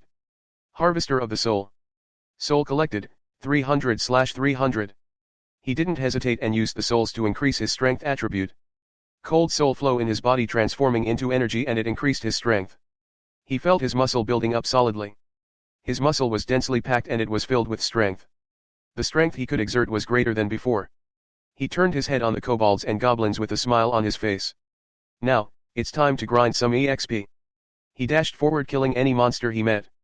The battle continued and he killed the kobolds and goblins without mercy. The goblins were shocked when they saw him killing their comrades. They thought that he's gone insane, killing everyone in the middle of a war. His killing continued for half an hour until the kobolds and goblins showed their fear. They were different from the undead who doesn't fear death. They were living creatures that could feel the word death. It was different when they were fighting someone on their level. They could see that they had a chance of winning, but Sita was different. They know that everyone who approached him died. The kobolds and goblins started to run. They tried to escape as Sita chased after them. The battlefield was turned into blood-red color. It got dyed completely. The corpses of goblins and kobolds were scattered across the whole area. The whole area was devoid of any sound. The kobolds and goblins that managed to survive escaped this place. So, right now, there's no one here except for him. Well, they will come back later after they calm down. They will realize that he's exhausted and easy to kill right now. I thought that I will need to EXP of the boss to level up. Sita was covered in blood looking on the crystal attached to the ceiling. Actually, he was looking at the interface in his vision. You've reached level 10. Opening up evolution path. Processing information. 3 evolution path detected. High Goblin. Hobgoblin. High-End Goblin. Pick one of the evolution paths. Sita didn't hesitate and picked the High-End Goblin. Strength reached 50. It will take 1 minute to finish the evolution. A white light appeared and it covered his body like a cocoon. Sita felt warm energy covered him. It felt comfortable contrary to his convulsing muscles. He didn't felt pain at all. When he was about to fall asleep, he heard the system prompts. Evolution completed. High-End Goblin, a very rare species of goblin that lived since ancient times. They were powerful and extremely versed in all kinds of fighting styles. All stats increased by 15. Health increased by 50. Stamina increased by 50. From now on your agility, dexterity, vitality, and intelligence attributes will increase by 5 every level, while your strength attribute will increase by 8. You've learned the inherent goblin's language. All skills level up. Traits detected. Extraordinary body. Night vision. Alloy body. You can pick one of the traits. Sita read the notification one by one. The increase in his stats and powers were great. The increase in his stats every level was higher. Also, all of his skills level up to 2 and the stab reached level 3 in advance. The benefits of the evolution of a monster-type character were really great, just like what they said in the forum. Then, he looked at the traits. He pondered while looking at the 3 traits. He could only choose one of the 3. Extraordinary Body was focused on his strength and recovery rate. Night vision. As the name it says, he could see clearly in the dark with this trait. It was important as most of the dungeon doesn't have any light. Alloy Body were most focused on the defensive abilities of his body. All the 3 traits were great, but sadly he could only choose one. In the end, he chooses the Extraordinary Body. Extraordinary Body, increase the recovery rate by 2 times. Plus 10 strength. Once again, he felt his strength increased by a notch. He then quickly opened his stats. Race, high-end Goblin. Level, 10, 0/9,100. Health, 126/126. Stamina, 88/88. Mana, 70/70. Strength, 75, 65 plus 10, plus. Agility, 39 plus. Dexterity, 26 plus. Intelligence, 35, 25 plus 10, plus. Vitality, 38, 28 plus 10, plus. Free attribute point, S9. Trait, S Extraordinary Body. Equipment skill, S Harvester of the Soul. Soul collected, 0/400. Skill point, S7. He looked on his stats with a satisfied expression. This will do for now. He picked the strength attribute because he knows when he got the class his other attributes will catch up to his strength attribute quickly. First, he will balance the dexterity attribute to the agility attribute using the effect of Harvester of the Soul. It's easy to level up with his current level, but once he passed 20 it will become harder. Suda moved his eyes and looked on the left side of the interface. He could see his figure standing there. The figure of a little goblin before became taller and grew short black hair. His build wasn't huge, it's perfectly balanced. His pupils changed into gold color after he evolves. His skin also became darker. My face. His face was slightly similar to his face before. He looked like a goblin with the blood of an Asian. Black hair with round eyes, but his pupils were golden in color. Suddenly, he felt his head hurt slightly. When he recalled his past face, his head felt like it was about to split. I still couldn't remember anything, he said with a frown on his face. He could only recall the basic things, but his family and his social stature, he couldn't remember those things at all. He couldn't even remember if he has a friend back on Earth. Why? My intelligence is higher, but why I can't remember it at all? He muttered in a low voice. His breathing became ragged as he clenched his fist tightly. His power was boiling up like it was about to explode. Pack. A loud sound echoed. Suda slapped himself on the face to calm himself. He then took a deep breath and he closed his eyes. Inhale. Exhale. After repeating the cycle a few times, Suda opened his eyes. His eyes were clear and his heart rate became normal again. He was calm as water now. Let's worry about something like that later. He wanted to do something after evolving. And that was conquering the dungeon like what he always did in the game. He's going to try his newly gained abilities to the boss there. After evolution, his health, stamina, and mana recovered. Be prepared, dungeon boss. As I was going to raid your precious home. But before that, he collected the souls of the dead first. The evolution prevented him from taking the souls as it was blocked by the white light before. Now, he could see the souls increasing from the interface. He then walked to the direction of the Kobold's dungeon. Chapter 12, Strength of the High-End Goblin. Tack. Footsteps echoed inside the dark cave. The area was silent and the footsteps could be heard clearly. Suda was walking straight to the direction of the dungeon boss. He then stopped on his track and looked ahead with a smile on his face. A group of kobolds came out of the shadow. They were holding sharp weapons such as sword and spear. Suda gripped his sword tightly. He fixed his posture and he raised his sword at the level of his eyes. His muscles bulged out as he stabbed his sword in front of him. It was so fast that the kobolds only felt a gust of wind. They couldn't follow his movements at all. Drip. The kobolds looked down and saw a hole in their chest. The kobolds on the back were also caught in the attack. The only ones who were safe were the ones on the left side. Blood flows out of the mouth of the kobolds as they fell on their knees and drew their last breath. One by one those kobolds who took lethal damage fell down. Dang. Dang. Dang. The other kobolds were frozen in fear. They didn't know what happened just now. Fear was slowly spreading in their heart. All of them gulped at the same time. Suda lowered his sword and looked at the kobolds 5 meters away from him. A simple basic skill stab grew this powerful. The skill could create a powerful force that travels in the air. It was powerful that it could even pierce a metal bar. He could attack anyone within 10 meters from him. A level 3 skill was really different. It was the major realm of every skill. Once a skill reached level 3, a great upgrade will occur and the effect and power of the skill will greatly enhance not just by 2 times but by 5 times. Crack. Sita noticed something in his interface. The durability of the sword decreased by 1. The sword of this level couldn't handle it when someone used a skill at the level of 3. If Sita wants a weapon that wouldn't break easily, then he should find yellow or blue grade equipments. Most of the weapons here in the low-level dungeon were just colorless grade equipments. Well, there are so many swords scattered in this place, Sita said as he glanced on the swords scattered on the ground. These were the weapons of the dead kobolds. He turned his attention back on the remaining kobolds. He once again did the same posture and executed the skill stab. Holes appeared on the bodies of the kobolds at the same time. The kobolds couldn't even react to his skill. The sword in his hand cracked. The crack quickly spread and it crumbled down. Who? Sita closed his eyes as he heard a series of sound in his head. Before his attributes were 1 digit at that time. His intelligence attribute was merely 1 at that time. But now his attributes reached 30 or more. His attributes increased by 1 every level up when he was a simply normal goblin. Well then, let's go to the boss room, he said, and he picked one good sword on the ground. He then walked ahead and stopped in front of a metal door. The metal door was huge, depicting the boss of this dungeon. This is the boss room where the kobold's leader resides, Sita muttered as he raised his hand and slowly pushed open the metal door. Inside the wide room, a kobold wearing full body equipment was sitting on a throne. A leather armor, pair of a gauntlet, leather pants, and black gloves. The kobold was holding a spear in its right hand. Beside the kobold, were another 4 kobolds kneeling on the ground. It has the same pose when someone was kneeling or seeing a king. Well, that kobold was the king of this dungeon. Sita's eyes twinkled when he saw this. Yellow grade equipment.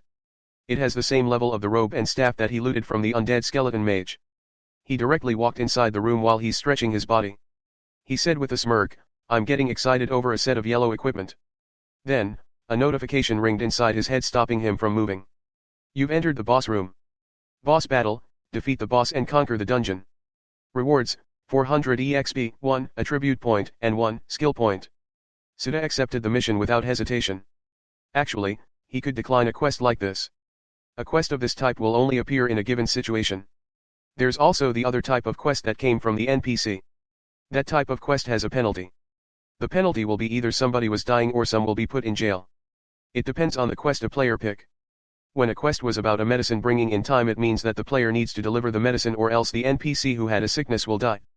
The 4 kobold guardians stood up and pulled out their sword while the leader just watched them with interest. You know, these 4 aren't enough, Sita said as he slowly walked towards the 4 kobolds. One of the kobolds charged with a sword in its hand. It swung its sword powerfully. Sita slightly shifted his body and he tightened his fist before he threw a punch on the stomach of the kobold. The punch was strong and fast that the kobold flew away and crashed in the wall behind the boss. The power behind the 75 strength attribute was so strong that it could crush a normal monster. Sita quickly turned around and faced the 3 kobolds. The 3 kobolds were rushing straight at him. They reacted fast when they saw their comrade crashed in the wall. Swish. Swish. Swish. Sita avoided the sharp weapons aiming to cut him. He stepped backward while dodging the attacks and he slowly raised his sword. The 3 kobolds were pushed backward as a hole appeared in their bodies. Sita just used stab consecutively and it easily killed the 3 kobolds. The kobolds fell with a loud sound. Blood slowly formed beneath their bodies. Several notifications ringed in Sita's head. Sita then looked towards the boss of the dungeon. This boss was a high kobold, just like kobolds he killed before. But this kobold was stronger than those newly evolved kobolds. The boss monster was naturally stronger than the other monster even if they were in the same species. The boss was 3 to 5 times stronger and its health was higher than the rest. A boss wasn't called a boss for nothing.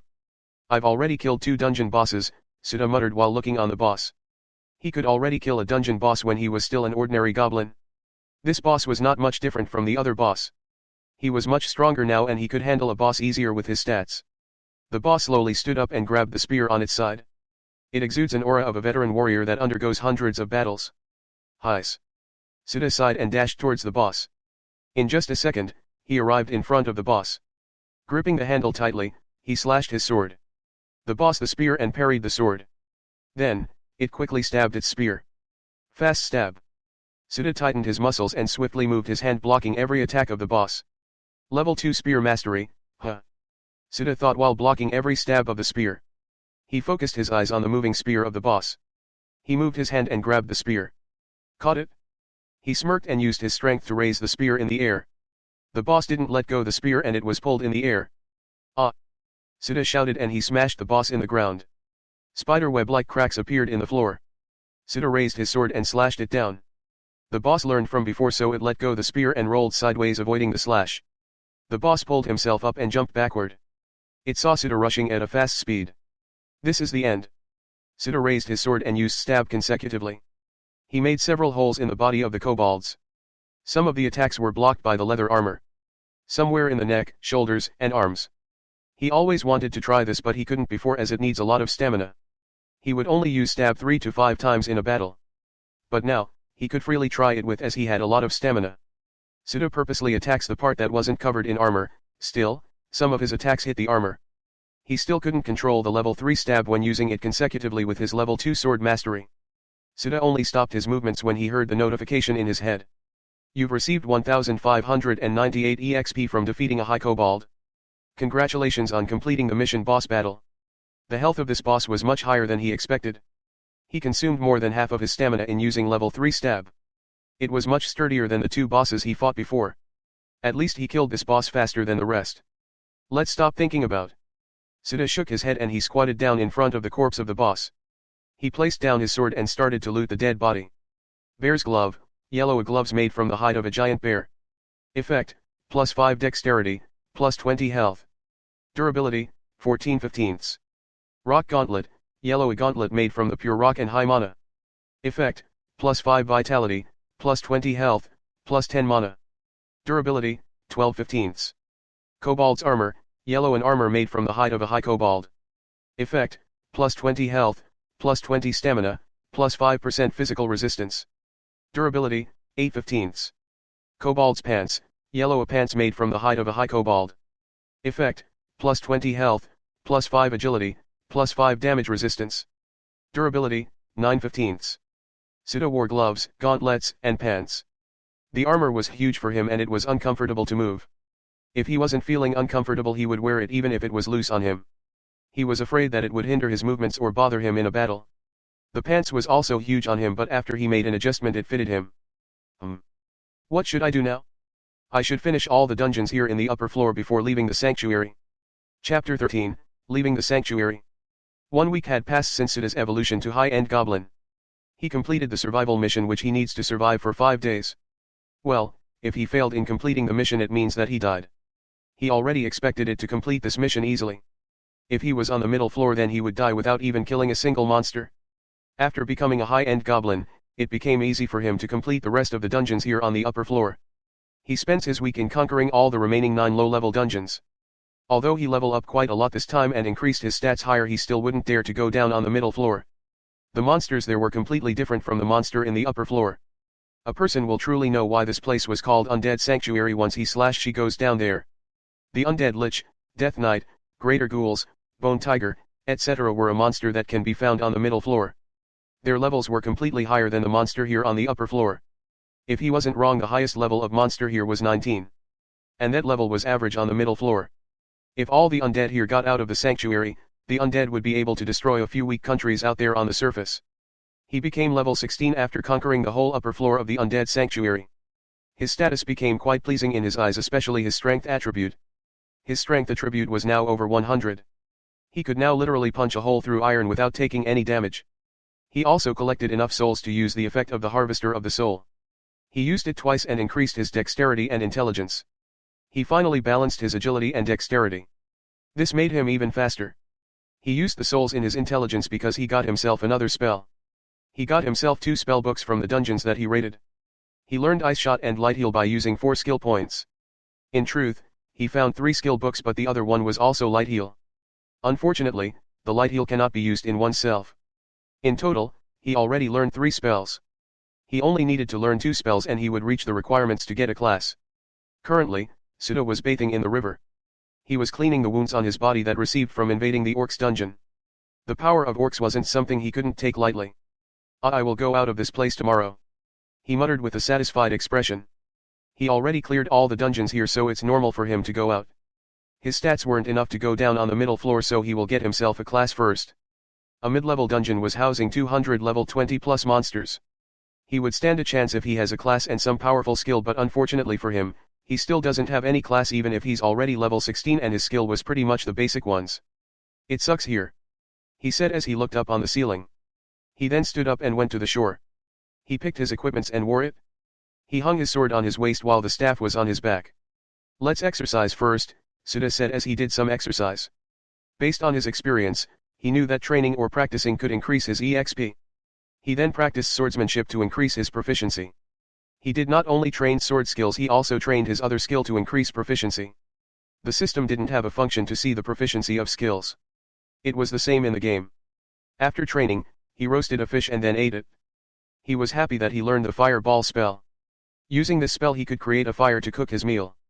He doesn't want to eat any raw meat at all. It tastes bad. Ha ha ha.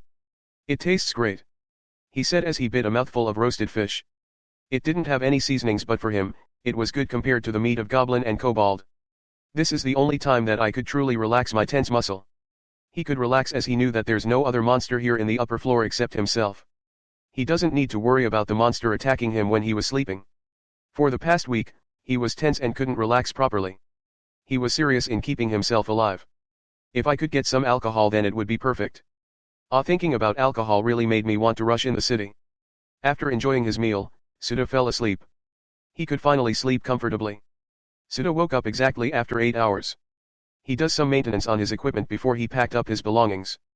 Well, he only has equipments as his belongings and the skill books. He would sell these skill books in the city. In the game, after a player learned a skill, the skill book or spell book would vanish into the air. Let's go.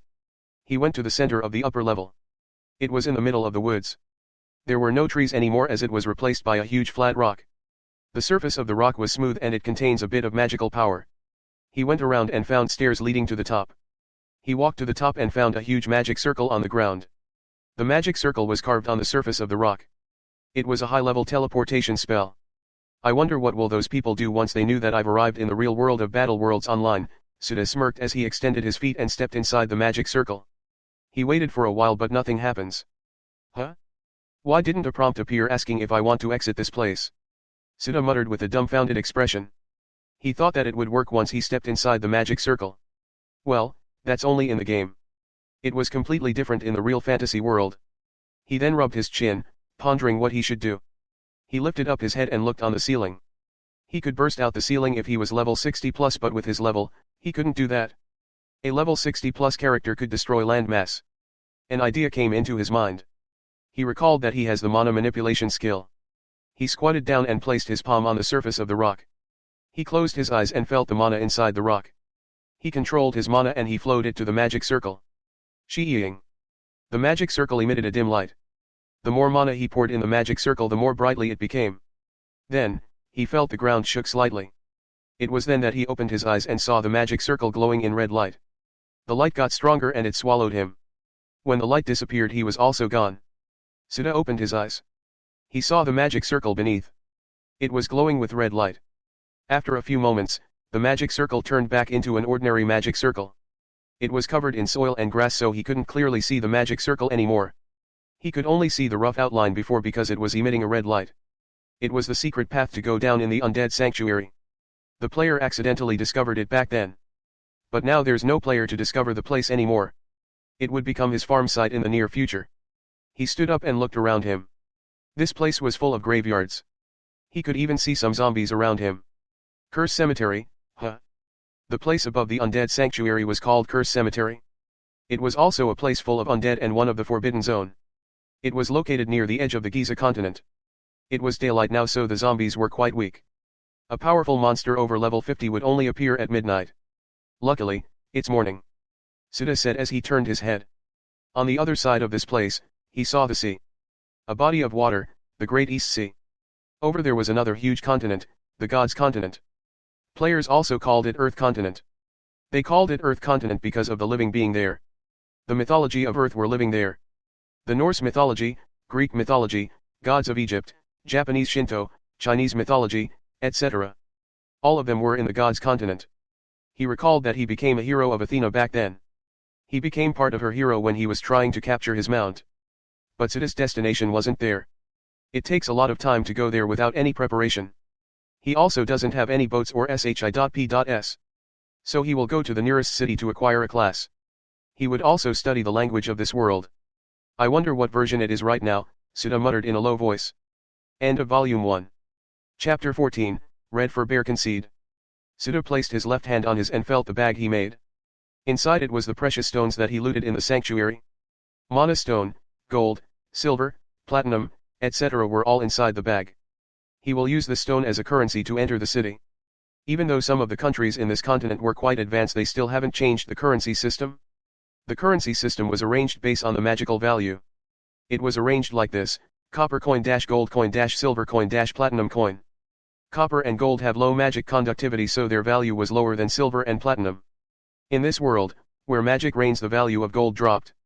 A piece of silver and gold is enough for the city guards to let me pass, Suda said with a smile on his face.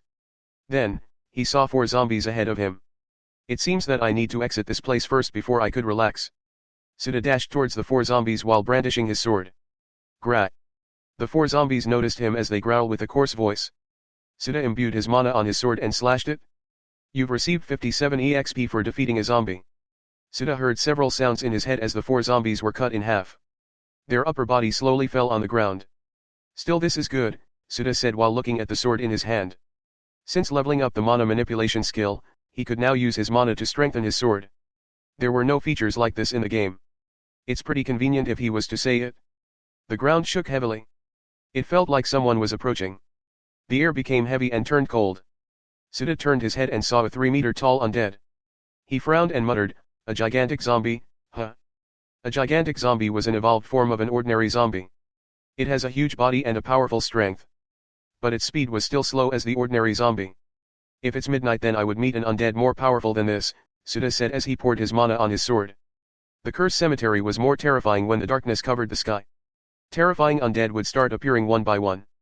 Compared to those undead, this undead here was too weak. It's like comparing an ant to an elephant. Thud. Thud. The loud footsteps of the gigantic zombie shook the ground. Suda fixed his posture and he poured his mana in his sword. The sword glows dimly as it contained his mana. I will finish this easily, he said before he used dash, appearing in front of the gigantic zombie in just a few seconds. He then executed the stab skill. The gigantic zombie lifted up its arm and tried to block Suda's attack. The power behind stab pierced the palm of the gigantic zombie. The force continued and made a huge hole on the chest of the zombie. The skill stab added with mana was much stronger than before. It could even pierce the tough defense of the gigantic zombie. Suda stopped in front of the gigantic zombie before pulling back his sword. Pouring his mana, he thrust his sword forward. It was a normal stab without the usage of skill. He could stab his sword without skill, but if he uses the skill, its firepower and penetration were stronger than normal stab. Sweeyish. Sweeyish. Sweeyish. Stabbing his sword like a madman made the gigantic zombie fell backward. For the finishing touch, Suda kicked the ground and once again executed the skill stab. The force behind the skill burst the head of the gigantic zombie. It staggered backward before it fell on the ground. You've received 198 EXP for defeating a gigantic zombie. The soul inside the undead went straight to the soul blood earring. He just needs to activate the skill and all the souls of the undead that he defeated would come inside his earring. No, he's already activating it ever since he wore the item. Suda looked around and saw a few zombies wandering aimlessly. I need to get out of this place before it gets dark. Saying this, he dashed forward to the direction of the woods. He wouldn't survive this place if it gets dark. It wasn't a forbidden place for nothing. After a few hours of running, Suda finally stopped. He was exhausted and there's only a few stamina left within him. Even with dash skill, he still hasn't left the cursed cemetery. The skill consumed almost all of his stamina as he was using it non-stop. I need to rest for a few minutes, he said while gasping. He was close to the woods. Once he entered the woods, he wouldn't meet any undead there. The cursed cemetery was a very large place. It was like a city of the undead. This place was 600 kilometers in diameter. That's why no person would dare to enter this place if they weren't sure that they could get out before it gets dark. Thousands of undead will swarm those people when the night falls. Back then, the top 10 guilds formed an alliance and invade this place. It was a grand battle between the players and undead. Thousands of players fought the countless army of undead here in the night. That battle promoted thousands of players to a higher level. It was at that time that they discovered the undead sanctuary. There's a lot of good items and skill book here. There's also a cursed weapon here. But Sita didn't have time to find those things. He had limited stamina and couldn't fight for a long time. He couldn't afford to fight the undead here with his current stats and equipments. Sita looked at his stamina and said, I think this is enough to get out of here. He then stood up and started running, using dash to increase his running speed. After a few dozens of minutes, he made a decision to use his free attribute points. He had 31 free attribute points. These were enough to increase a few of his stats by 10. He added 10 points to his vitality attribute. Vitality was connected to his health and stamina. So by increasing vitality, he could increase his stamina. Vitality, 68, 58 plus 10, plus. He tapped the plus in his mind to add 10 points. Vitality, 78, 68 plus 10, plus. He felt warm energy entered his body. It decreased his tiredness by a little amount. Husita took a long breath before he continued adding free attribute points in his stats. He added 10 free attribute points in his agility attribute. His agility became agility, 79 plus. Before it was 69 but now it became 79. He only had 11 free attribute points and he doesn't have any plan to use it for now. With a boom he dashed faster than before. He met some zombies that tried to block his way. He sliced those fools without hesitation but he avoided the evolve zombies as it would take him some time to kill those evolve zombies. Luckily, it was daylight and he could everything around him. So he could differentiate those zombies even if it was far. He already met ordinary zombie, gigantic zombie, slick, and toxic ghoul. He naturally avoided the gigantic zombie, especially the slick and toxic ghoul. Those two undeads were much more powerful than the gigantic zombie. Their level was between 30 to 40. Instant death would await him if he went to their direction. He was already running for an hour now. Then he saw the woods ahead of him. I can see it. Sita's smile burst out from the ground. He controlled his mana and imbued it in his feet. This increased his speed once again but the consumption was high. He was using mana in dash already. Sita stopped as soon as he entered the woods. He leaned his back on the tree and took a deep breath. Whew. That was tiring. He lifted up his head and looked at the trees around him.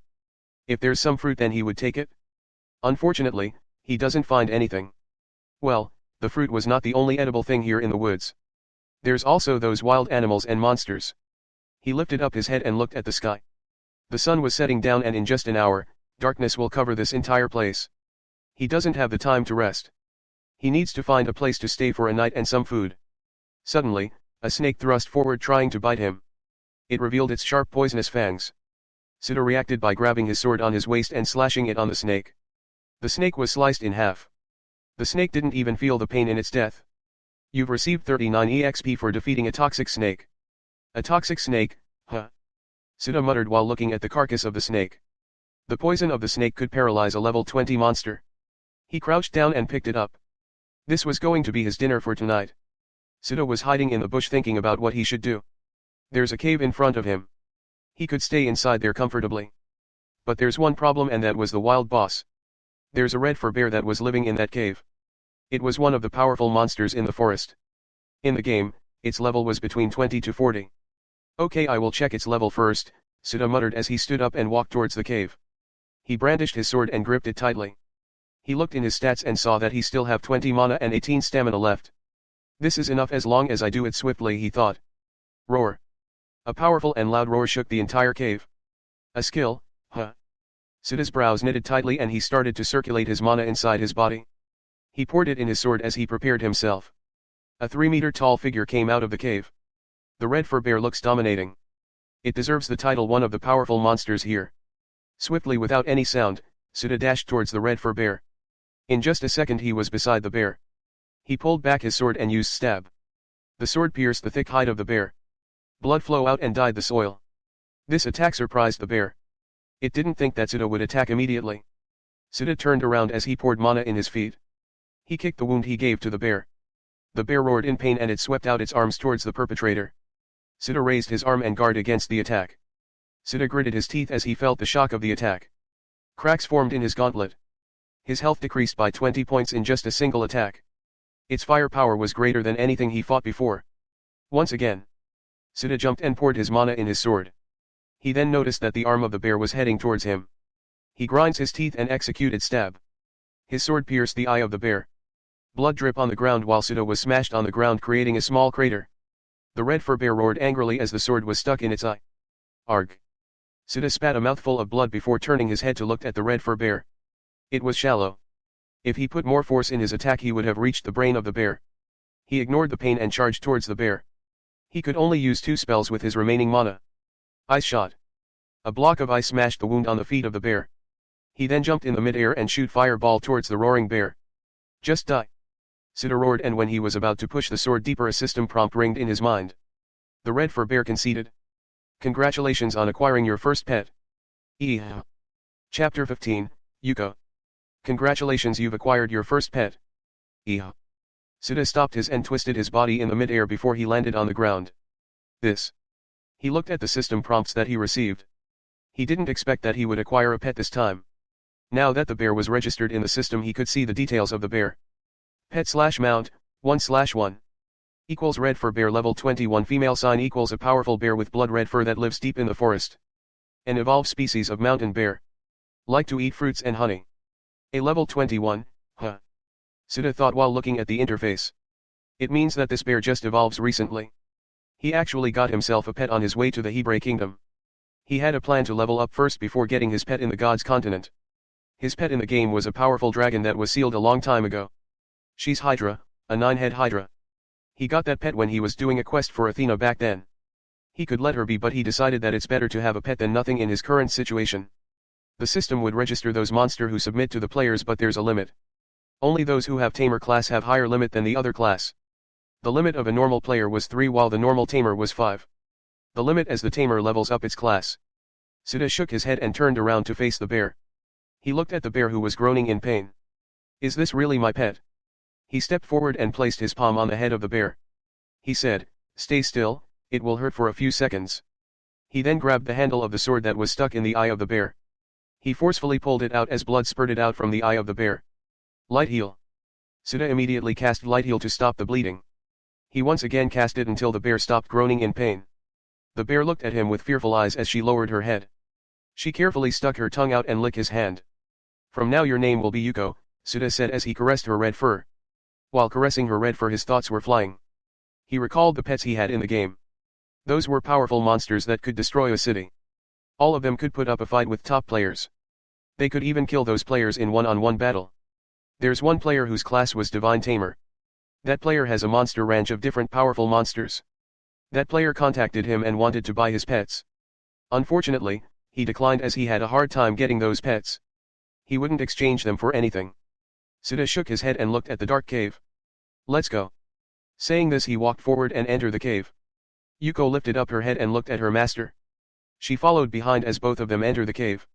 The cave was quite deep so he didn't explore it anymore. He was tired, the muscles on his legs were aching because of running non-stop. It was morning when he left the undead sanctuary, but now it's already dark. It took him more than 9 hours before he managed to exit the cursed cemetery. He leaned his back on the walls and closed his eyes. He quickly fell asleep as both tiredness and exhaustion hit him. Yuko quietly looked at him.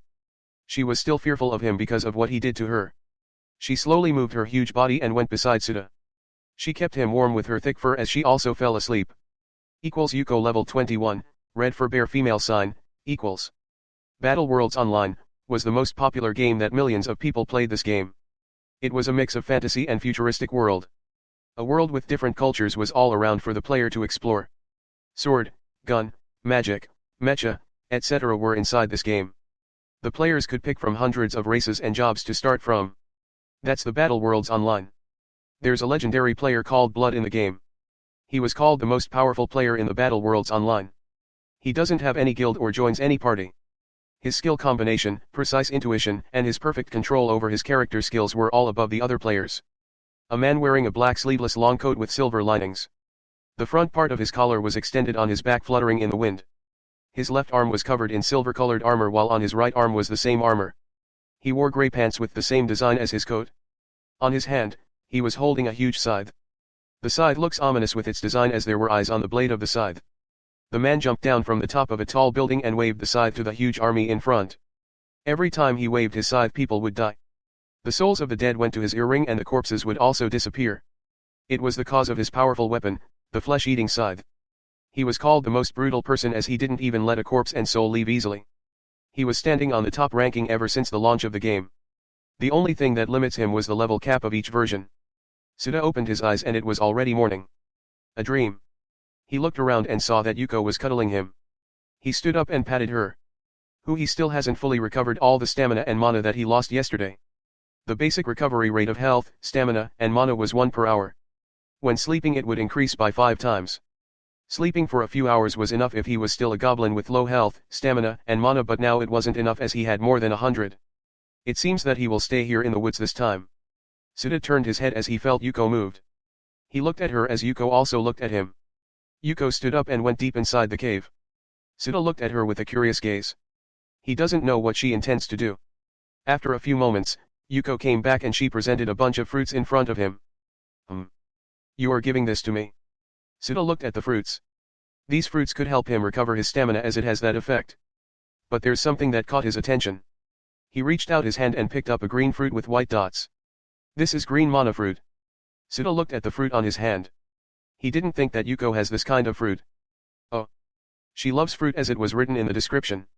Green mana fruit was a fruit that could increase a person's mana. Yes, increase, not recover. It means that it could increase his mana pool.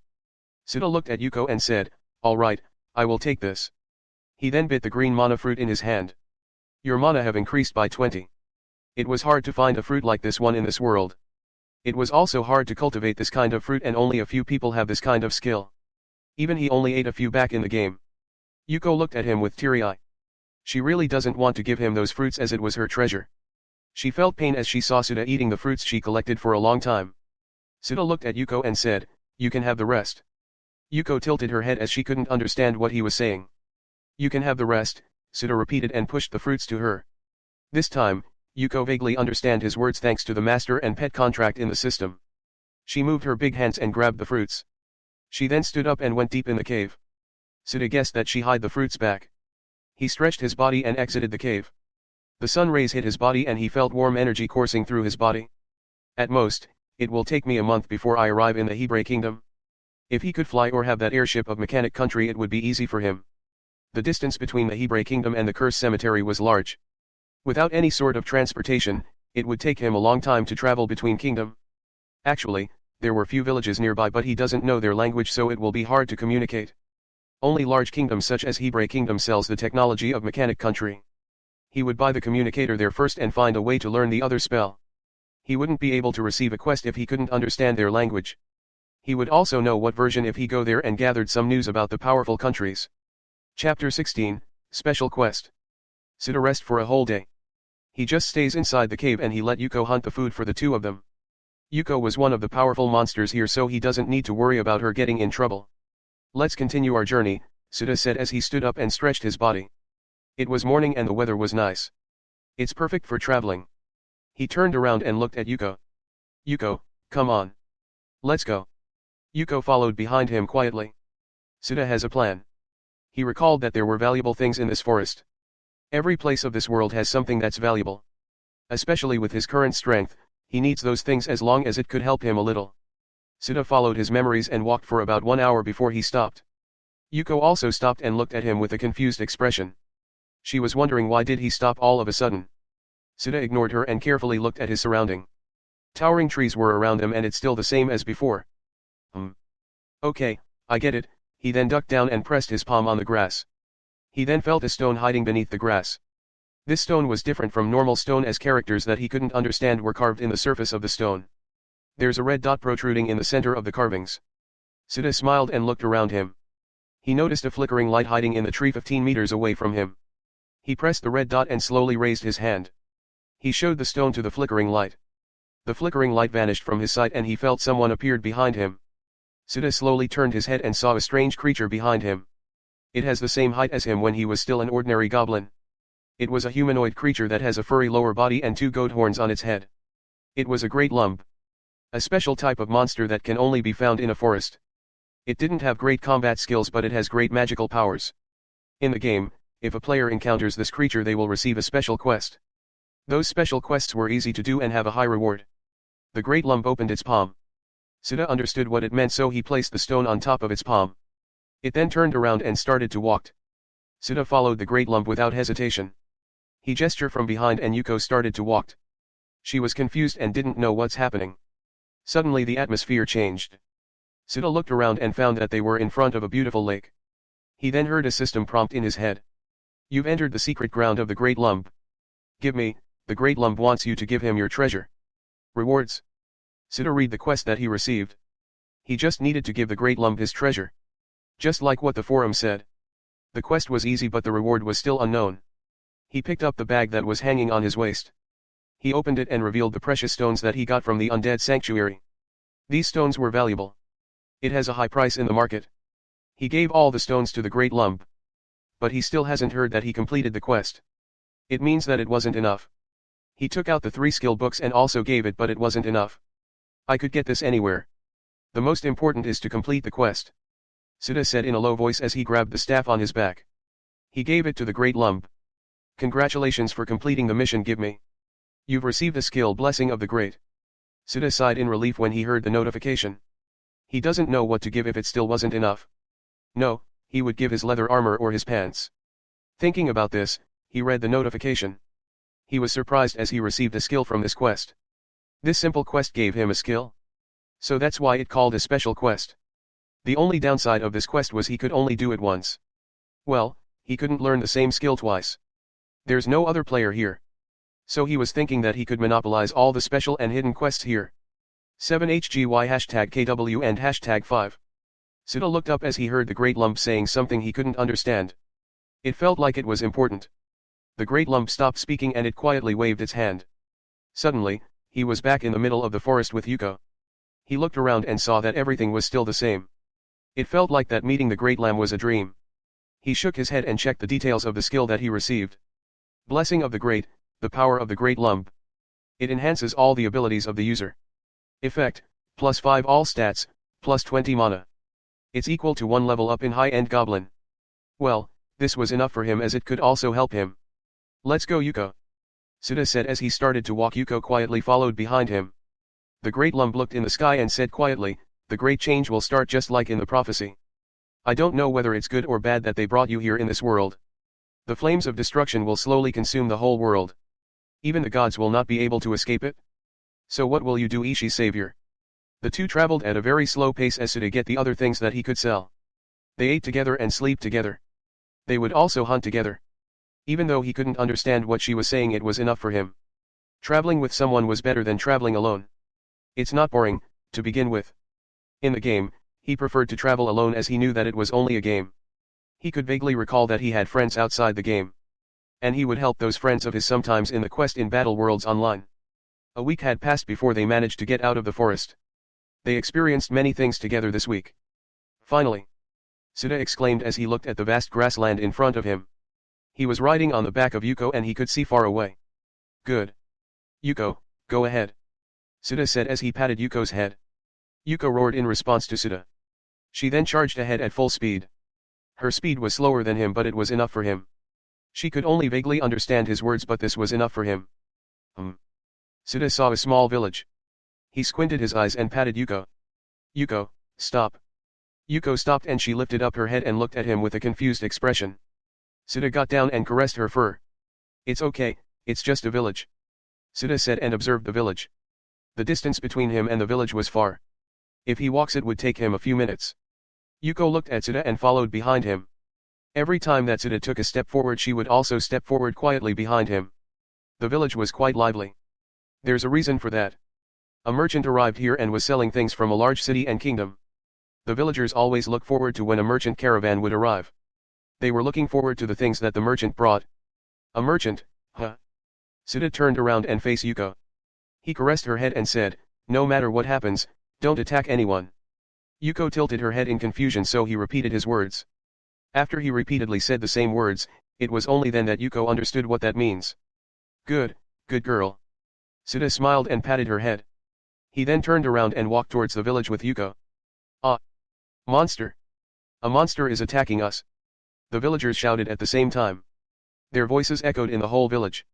The villagers started panicking, especially the women. The men quickly went to their house and armed themselves with sharp weapons. The merchant raised his eyebrows when he heard those words. He stood up and called his guards. Hey! Can we check it? The female guard nodded and called her comrades. Soon 3 more guards approached the merchant. A man wearing an armor stepped forward and said, "Sir, a red fur bear was in the entrance of the village." "A red fur bear? Let's check it, if we can kill it we could get some money by selling it," the merchant said. They arrived at the entrance and saw a huge bear with red fur. It looks dominating as it has a scar on its left eye. In front of the bear was a man with dark green colored skin. He was wearing a pair of gauntlets and leather armor. On his low body was a pants made from high kobold's hide. "A demi," the merchant said when he saw Suda. He turned his head and shouted on the villagers, "Shut up! Is this your first time seeing a demi?" As a merchant that traveled from one place to another, he has seen a lot of different races. It not his first time seeing other races. The merchant walked forward and took out something from his neck and put it in his ear. It looks like an earphone. Suda widened his eyes when he saw this. This was the communicator that would let him converse to other races even if he couldn't understand their language. Good. Chapter 17, Getting to Know the Merchant. Suda smiled inwardly when he saw the communicator from the merchant. The merchant was a fat man wearing luxurious clothes. Although the merchant was looking like that, Suda knew that he was as strong as him. With the merchant wearing the communicator, he would be able to converse with them. Okay, let's ask if he's selling a communicator, Suda thought as he walked forward to the merchant. Yuko followed behind him quietly.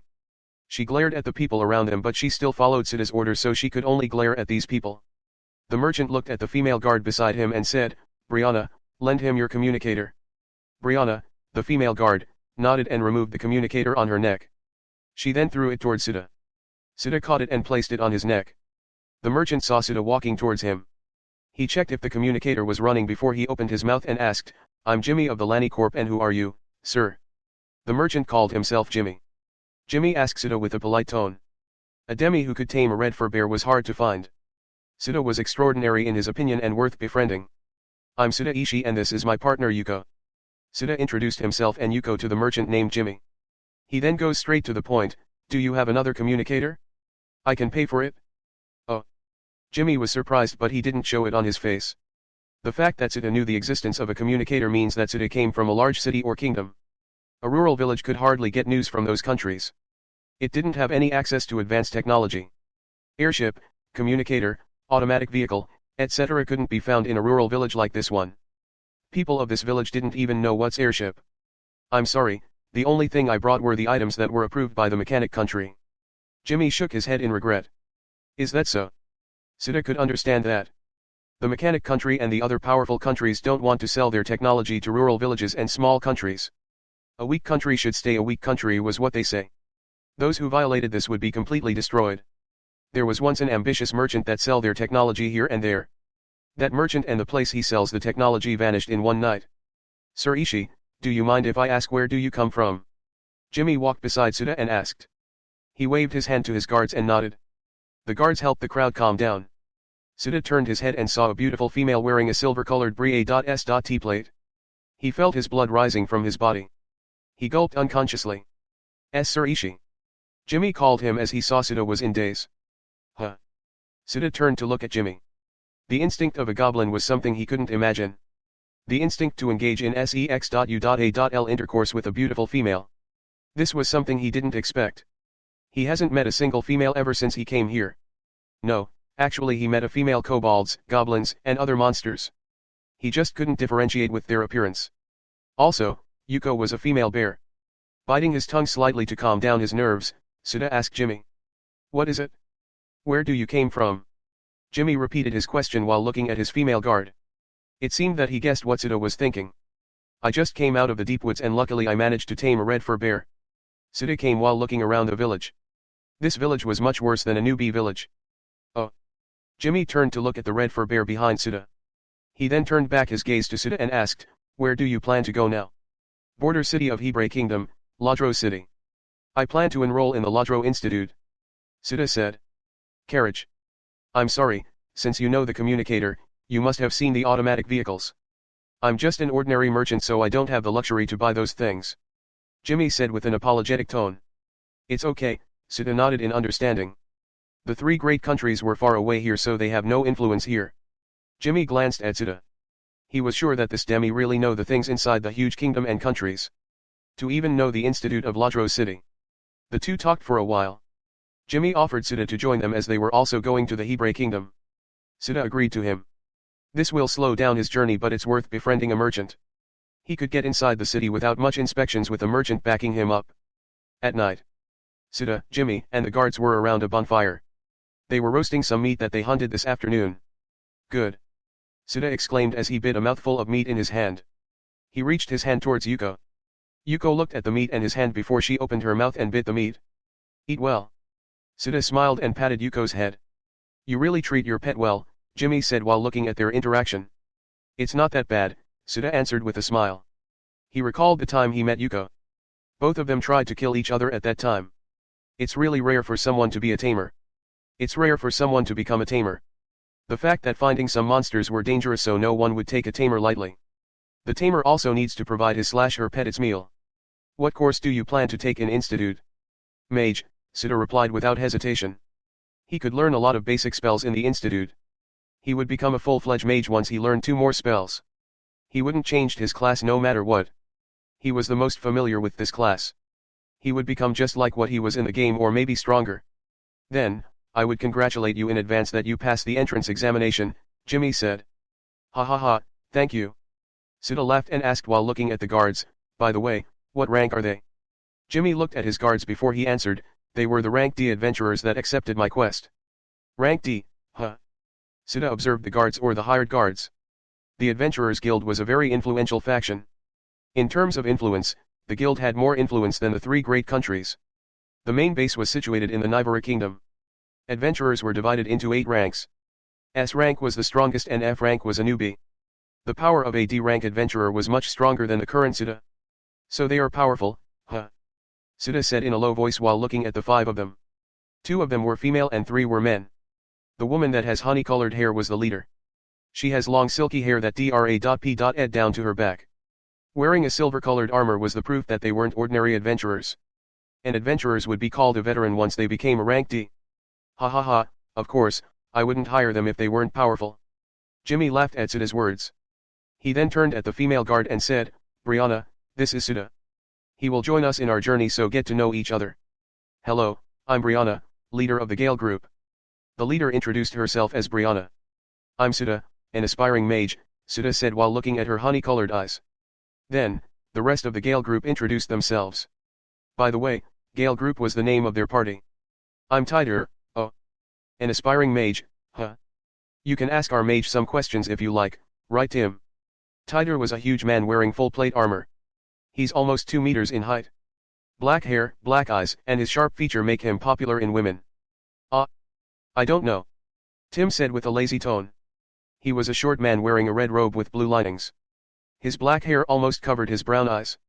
I'm John, a man with cat ears, introduced himself. He was wearing leather armor and black pants. There's a dagger hanging on his waist. It seemed that he was a rogue. Hello, I'm Jane. She had a shoulder-length black hair and was wearing glasses.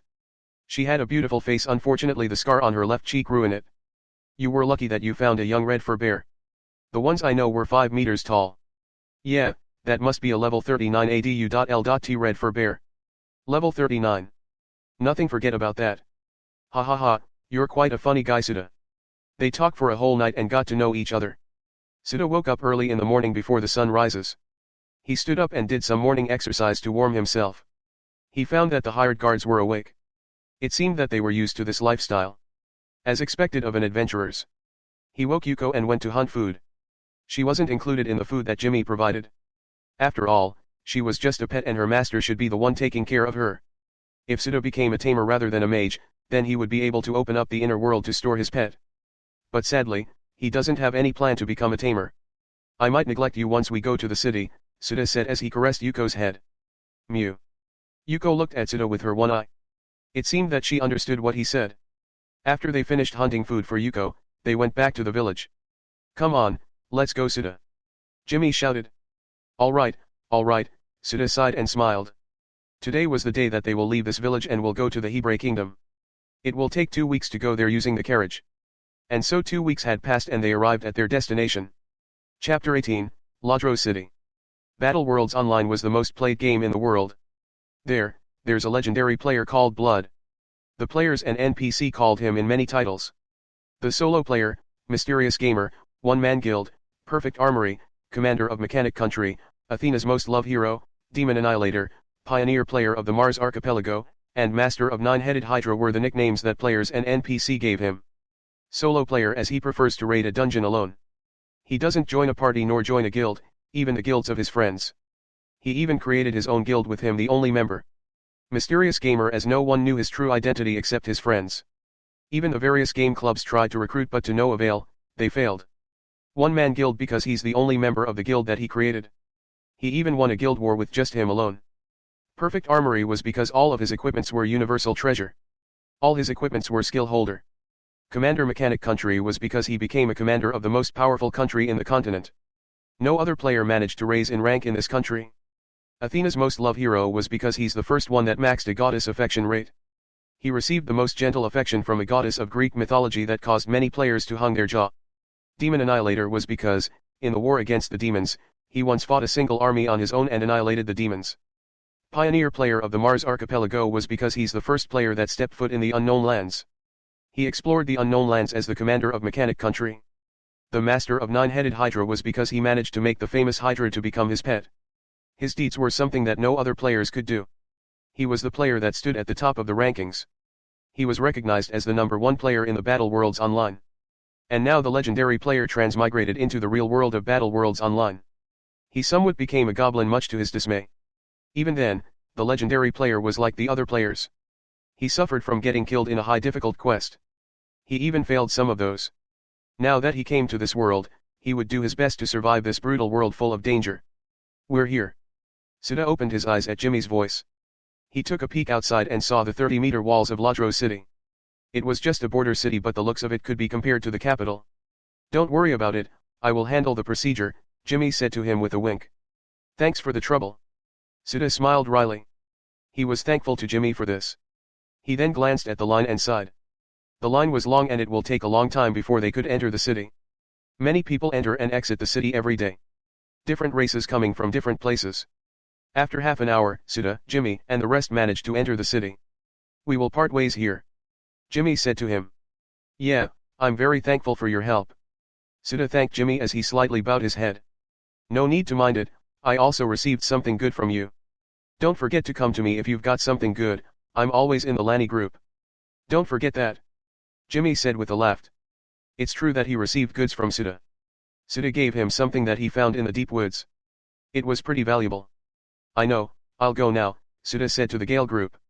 He then gives back the communicator to Brianna, which she lent him back then. Thanks. Yeah, good luck. Brianna, the leader of the Gale group, said. Tider and the rest of the Gale group also bid farewell to him.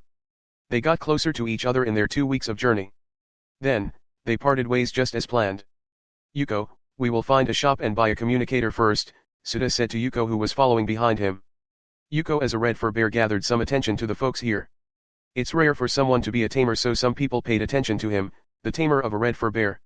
Suda ignored those eyes as he looked around the city. The Ladros city was the same back in the game. It was a bustling city that looks like it came out of medieval period. Houses made of bricks were built side by side. People of different races were walking around the city. This city was divided into 5 districts. District 1, 2, 3, 4, and 5. He was currently in District 1, and this place was full of different kinds of shops. The weapon, armor, potion, clothes, foods, etc. were all around the place. Soon, Suda found a shop. He turned to look at Yuko and patted her head. Stay here for a while, I'll just buy something inside. Suda turned around and entered the shop. He quickly goes to the counter and asked, do you have a communicator here? The salesman couldn't understand him. He tapped his neck to activate the communicator. I'm sorry sir, what is it again? Suda pointed on the communicator that was attached on the neck of the salesman and asked, do you have communicator here? Ah, yes sir, we have 2 types of communicators here. The non-magical and magical one. The salesman said with a smile. Okay, give me one of magical. Suda nodded and took out a silver coin from his pocket. He sells some of his items to Jimmy before, so his wallet was filled with coins. Please wait for a moment, sir. Saying that, the salesman went to get the product. After a few moments, he came back with a palm-sized box in his hand. Here, sir. Suda opened the box and saw a black palm-size object with white button. Attached to it was a black circular wire. It was different from Jimmy's communicator that had an earphone. This communicator was using magic to send the information in his head. He just needed to insert his own mana and it will activate on its own. Good, I will take it. Thanks for buying, sir. Sorry for the wait, Yuko. Sita came out of the shop and looked at Yuko. Mew. Yuko lowered her head and looked at him. Sita looked back at her with a questioning gaze. It took him a while to understand her. Ah, you really like it when I pat your head. Sita patted her head and Yuko released a blissful sound. UNN. Well, let's go. I'll let you eat anything you want. The two continued their tour around the city. Sita went to the inn that has a ranch so Yuko could stay with him. He checked in for 200 copper coins for one night. He paid for a whole month of stay using the coins he got from Jimmy. Leaving Yuko in the ranch, Sita went to the Adventurers Guild to register as an adventurer. He needs to have a way to get an income for enrollment in the Lodro Institute. Arriving in front of the wooden door of a large building. This was the Lodro City Adventurers Guild branch. As a continental faction, the Adventurers Guild had many branches in different cities throughout the whole continent. From the door, Sita could hear the noises inside the building. Stepping forward, he entered the building. The first thing he saw was a wide hall that was full of different people laughing and chatting in a round table. There were also in the corner who seemed to be waiting for their party members. Some people looked at him and some didn't bother looking at him as they know that different kinds of people always enter the guild every day. Sita looked around and didn't see the Gale group. It seemed that they were not here in the guild. After confirming that, he went in front of the receptionist. The receptionist was a beautiful middle-aged woman. She has a porcelain skin, brown eyes, and her brown hair was tied in a bun. Hello sir, what can I do for you? The receptionist asked him in a polite tone. I want to register as an adventurer. Sita replied to her question. Wait for a moment, sir. The receptionist said before she opened up the drawer below and took out a piece of paper. She placed it in front of him and said, please fill up this first. Sita glanced at the paper and frowned. He couldn't understand what's written on it. He looked at the receptionist and embarrassedly said, I couldn't understand it. With the help of the receptionist, Sita managed to fill the paper. He already planned before what he should write in his information. The receptionist patiently told him every rule of the adventurers. She explained every important part of being an adventurer to him. Sita listened to her as he knew that it was her job to explain that to every newly joined adventurer. It was late at night when he came back to the inn. He was in the ranch feeding Yuko some meat that she likes. While doing that, he arranged the information that he gathered in his head. He was sure that it was version 1. There's nothing huge that happened in the world based on the information that he gathered. Version 1 was a version that every player would explore the continent. They would do anything they want and do some quest on their way. It was also called free to explore. Nothing big happens in this version. The beginning of chaos was the opening of version 2. It will start with the demon invasion, rise of the mechanic country, age of exploration, war of titans and giants, the death plague etc. All of these were big events that shook the entire continent. The power balance will shift many times and war will spread. Even the three great countries were forced to move. It will start with small-scale war and then it will gradually spread and before anyone become aware of it, the whole continent was already in war. Sita was only familiar in the quest that he did. He didn't know the full details of the other events as he was busy gathering his equipments at that time. After this, should I try to find the pair of soul blood earrings so that I could unlock its other skill? Chapter 19, Registration. Sita woke up and he slowly opened his eyes. He found himself being covered by red fluffy fur. It was none other than Yuko. Good morning, Yuko. Sita said and he stretched his body. Yuko lifted up her head and licked his cheek. Lately, she came to like licking him on his cheek.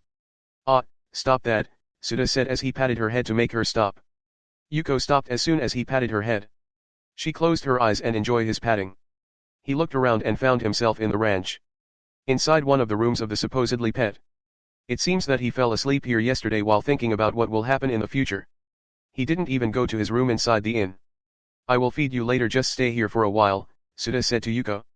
He already had a plan for today.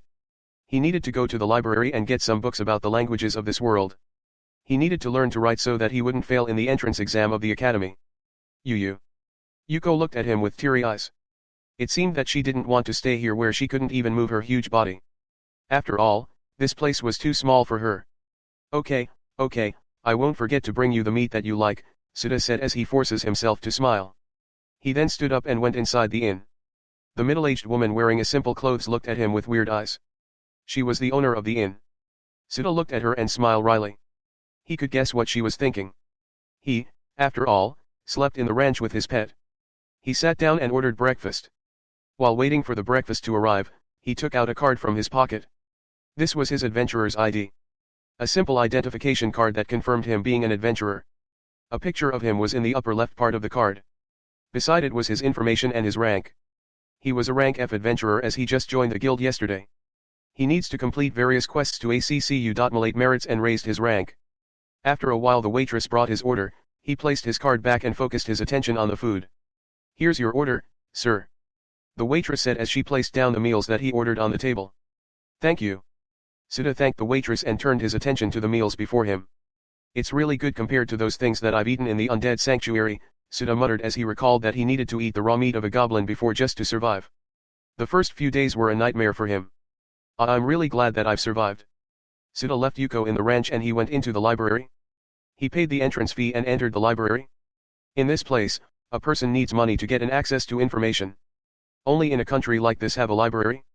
Among all the countries in the continent, only the three great countries and mechanic country were advanced enough that they don't need a library. All the information was digitalized. Sita looked around the countless books inside this huge library. All sorts of information were in this place. The books were arranged neatly. It seems the owner always took care of the books in the library. He then found the book that he wanted. Raising his hand and picking up the book, he opened the book and read the first few pages of it. Suddenly, a familiar sound ringed in his mind. "Do you want to learn Nerman language for 1 skill point? Yes/no. Sita was surprised when he saw the words written in the interface. Learning a language for a skill point? This wasn't in the function. In the game, all the languages were automatically translated by the system so the players could use their system points for something like this. It's really different now. He doesn't know what other function the system hid. At first, he couldn't see the level of other creatures and also the inventory. He couldn't use the most convenient inventory. Then, he could earn EXP by practicing or training. It's really a wonder how the system changed after he came here. Sita calmed down and he rubbed his chin. He pondered the pros and cons of using skill points to learn the Nerman language. Nerman language was the universal language of this world. A lot of races knew how to speak Nerman language. Learning this, he could quickly go to the Lodro Institute and take the entrance examination. The examination consists of 2 types of exam. The written exam and practical exam. He doesn't need to worry about the practical exam as he already knew how to cast a spell. The only problem was the written exam. He doesn't know how any language of this world except the language of the goblin. He doubted that those people would understand him if he uses the goblin's language. The humans and Demi only killed the monsters, they wouldn't try to communicate to them. Only those strong monsters have the right to do so. Otherwise, they would kill any monsters. Luckily, he looked like a Demi so there's nothing to worry. There were hundreds of humanoid races here in the continent and there were also those halflings so people guessed that he was a halfling of some unusual race. Yes. Sita mentally said and he used 1 skill point to learn the Nerman language. Knowledge about the Nerman language was poured in his mind. After a few seconds, Sita opened his eyes. He really wondered how can he learn something just by using a skill point. Sita smirked and said, "I'm out here." He will speed up his plan now that he learned the Nerman language. Since he doesn't have any business here, he left the library. The librarian looked at him with suspicious eyes. Well, he just entered the place and quickly leave. Who wouldn't find it weird? Sita exited the library and went straight to the Adventurers Guild. He would take a quest now to earn some money before taking the entrance examination of the Lodro Institute. He walked to the quest board and looked at the quest that he could take.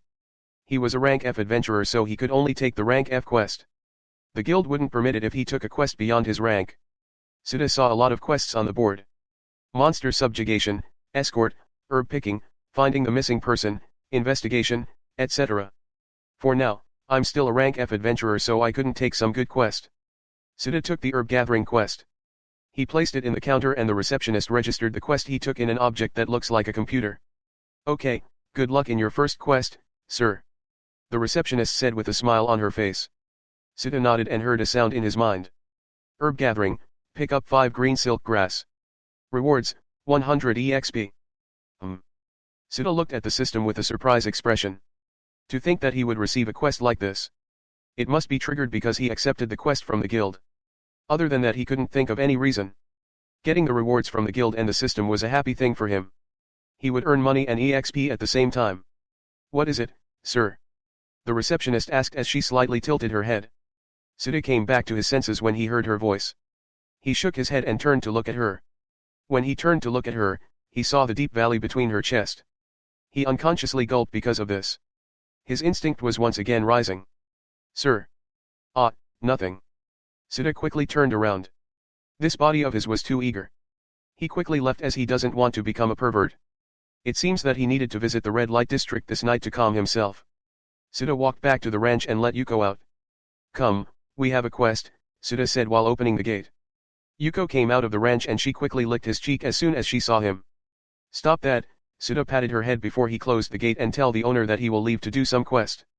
Suda and Yuko leave the city using the east gate of the city. The city has 4 gates. The north gate was located in District 2, the south gate was located in District 3, the west gate was located in District 4, and lastly, the east gate was located in District 1. After falling in line for a few dozen minutes, Suda and Yuko walked out of the gate. He just showed his adventurer's ID and the guards let him leave the city. Let's go, Yuko. I will let you play this time. Suda said to her and he started to walk forward. Yuko looked at him for a while before she followed him. The quest was simple herb gathering. He doesn't need to fight any monster. In the game, this type of quest was called repeated quest. It was because a player could complete this quest over and over again. He just needed to find a green silk grass. It was a basic ingredient needed in concocting health recovery potion. Suda and Yuko walked 1 kilometer away from the city. They were in a grassland. The scene here was very beautiful and the air was fresh. In this place, he could find the green silk grass. Okay, Yuko. You can play around here. Just don't wander too far. Suda said as he crouched down and began looking for the grass. Mew. Yuko looked at him as she tilted her head. She walked beside him and copied him. Oi. What are you doing? Suda turned his head and asked. Yuko looked back at him. The two of them looked into each other's eyes. Highs. Suda sighed and he ignored her as he continued looking for the grass. Chapter 20, M Master. Suda received his reward in the guild for completing the quest. At the same time, he heard the system in his mind. Congratulations on completing the herb gathering quest. Right now, 100 EXP was too little for him. Well, he couldn't do much as he only accepted a rank F quest. If he accepted a higher rank quest then the reward would be higher. Thank you for your effort. The receptionist said with a smile to him. That's nothing, Suda replied as he turned around and went to the quest board. He looked at the request there and pondered what he should do. In the end, he picked the monster subjugation quest before turning back to the receptionist. You want this quest, sir? The receptionist looked at him with doubtful eyes. Yeah. Suda nodded. He just placed the quest in hunting the slime in the outskirt of the city. You know sir, it's hard to kill a slime without magic. The receptionist said worriedly. It's her job to give advice to the adventurers that took a quest here. Yes, I know that. Suda nodded at her words. He knew that a slime was hard to kill without magic. But he could use 3 spells, the fireball, ice shot, and light heal. His spells were enough to kill a slime. Also, he doesn't need to use spells to slay a slime. He knew the weakness of the slimes. With his passive skill sword mastery, he would be able to destroy the core of the slime. A slime would instantly die if its core was destroyed. It's not a secret as many people know this already.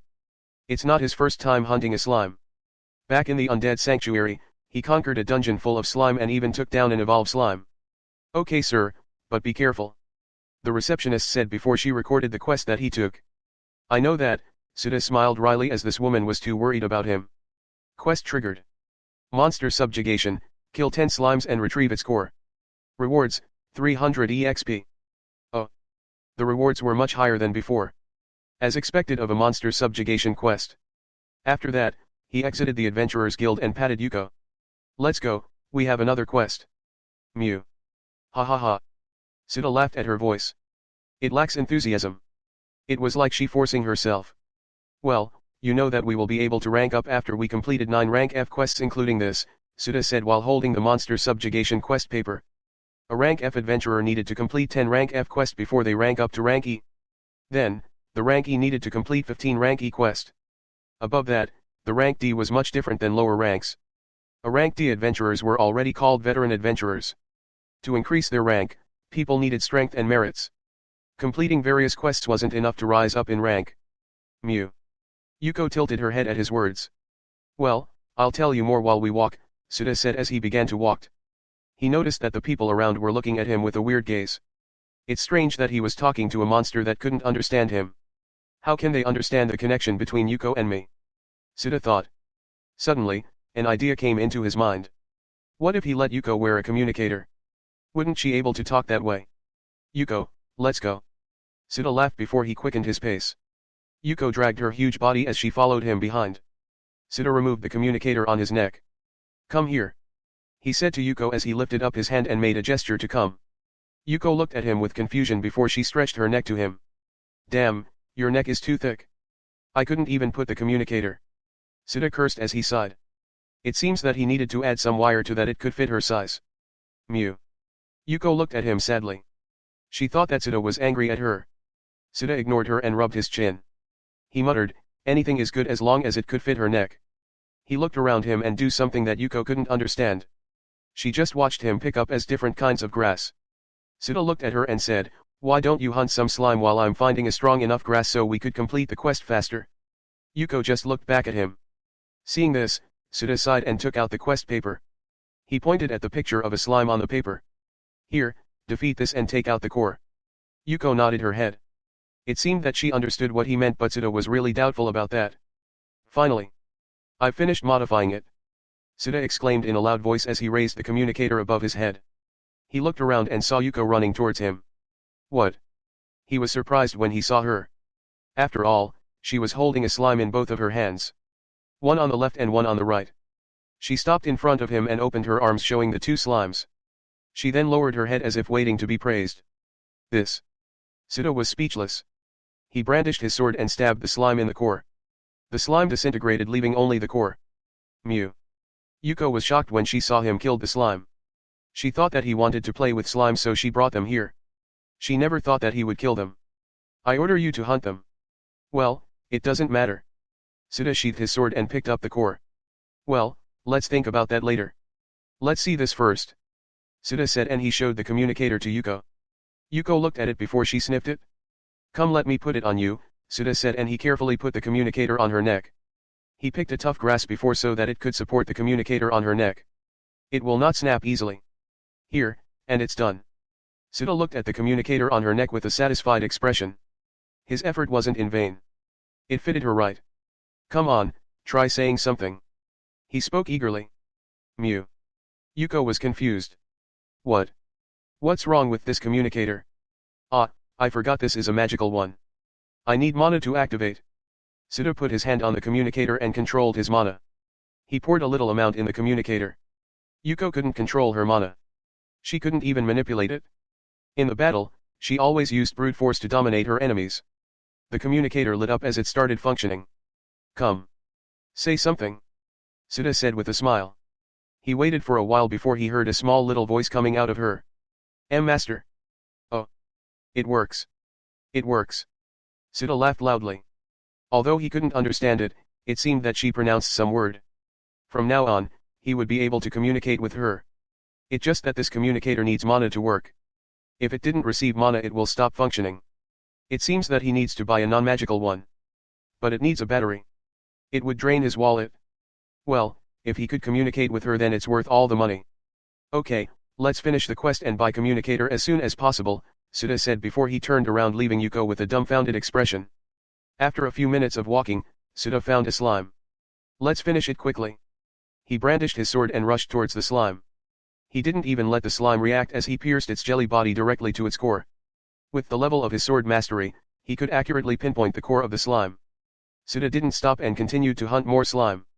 He only stopped when he collected 10 slime cores. With this, the quest was complete. He just needed to report it to the guild. Sita went back to the guild to report. You finished it? The receptionist asked him. Well, the slime was not that powerful. As long as you've found its core, you can kill it. Sita said as he placed the 10 slime cores on the table. The receptionist counted the cores before she gave him the reward. She also recorded the quest that he did to his ID. Congratulations on completing a monster subjugation quest. You've received 300 EXP. Sita ignored the system prompts and picked up his adventurer's ID. He then exited the adventurer's guild. Sita went to the shop and bought a communicator for Yuko. He spent his money on this as it was important to him. He also bought a lot of meat for her as he knew that she was hungry right now. Another day had passed and nothing big happens. The city was still lively and there were new people that's coming in and out of the city every day. Chapter 21, Registration in Ladro Institute. Sita, don't forget what I taught you. This is what you will need in the near future. A faint image with a male voice spoke. I understand, Grandpa, Suda answered. Then, he noticed a large machine-shaped circle. It's white and has a transparent glass surface. What is this? Suda asked. It's called Virtual Capsule. You play and be number 1 in this game. Alright. You will understand everything someday. Suda woke up just before sunrise. He looked around and saw that he was in his rented room. He stood up and did some warm-up exercise before going to the bathroom to wash his face. After he washed his face he went down for breakfast. Good morning. Suda greeted the owner when he saw her. He first orders food before sitting in the vacant chair. A few minutes later, the meal was served by the waitress at the top of his table. Thanks for the food. He didn't even have a second thought before he ate it. The cooked food was very different from what he ate when he was in the undead sanctuary. What he ate there were kobolds and goblins' flesh. When he thought about it, he did cannibalism. He was a goblin and he ate goblin flesh. He had nothing to say about it as he had to eat anything to survive. He had finished his breakfast a few minutes later. He drank water and thanked the food. Then, he got up and paid for the food before he came out. He went to Yuko and fed her. Just be here, Yuko. I'll be back later, too. Suda said before leaving. Yuko just stared at her back. Today is the day Suda will register with the Lodro Institute. He must register before getting the entrance examination. It's better than what it is in the game. Suda said as he gazed in front of a large building. This building was the Lodro Institute. The best and most popular school in the city of Lodros. Many have completed their studies here which have become popular throughout the country. Some of them became the city lord and the leader of the royal guard. Suda is in front of a large gate with the inscription Welcome to the Lodro Institute. He no longer hesitated and he quickly entered the Lodro Institute. There were many students inside the school. Different breeds of creatures can be found here. The beast, the human, and even the elves were here. He went around the place before finding the place where he would register. Suda walked over and stopped in front of a man. The man was wearing a dark blue colored coat and it has a white pattern on its end. He had blue hair at shoulder's length. Suda approached the man before he said, Sir, I will register here to get the entrance exam. Just ask the lady over there at the counter, said the man. Suda nodded and said thanks before looking at the counter. He saw a beautiful woman with brown hair and brown eyes. He approached the woman and repeated what he had said to the man earlier.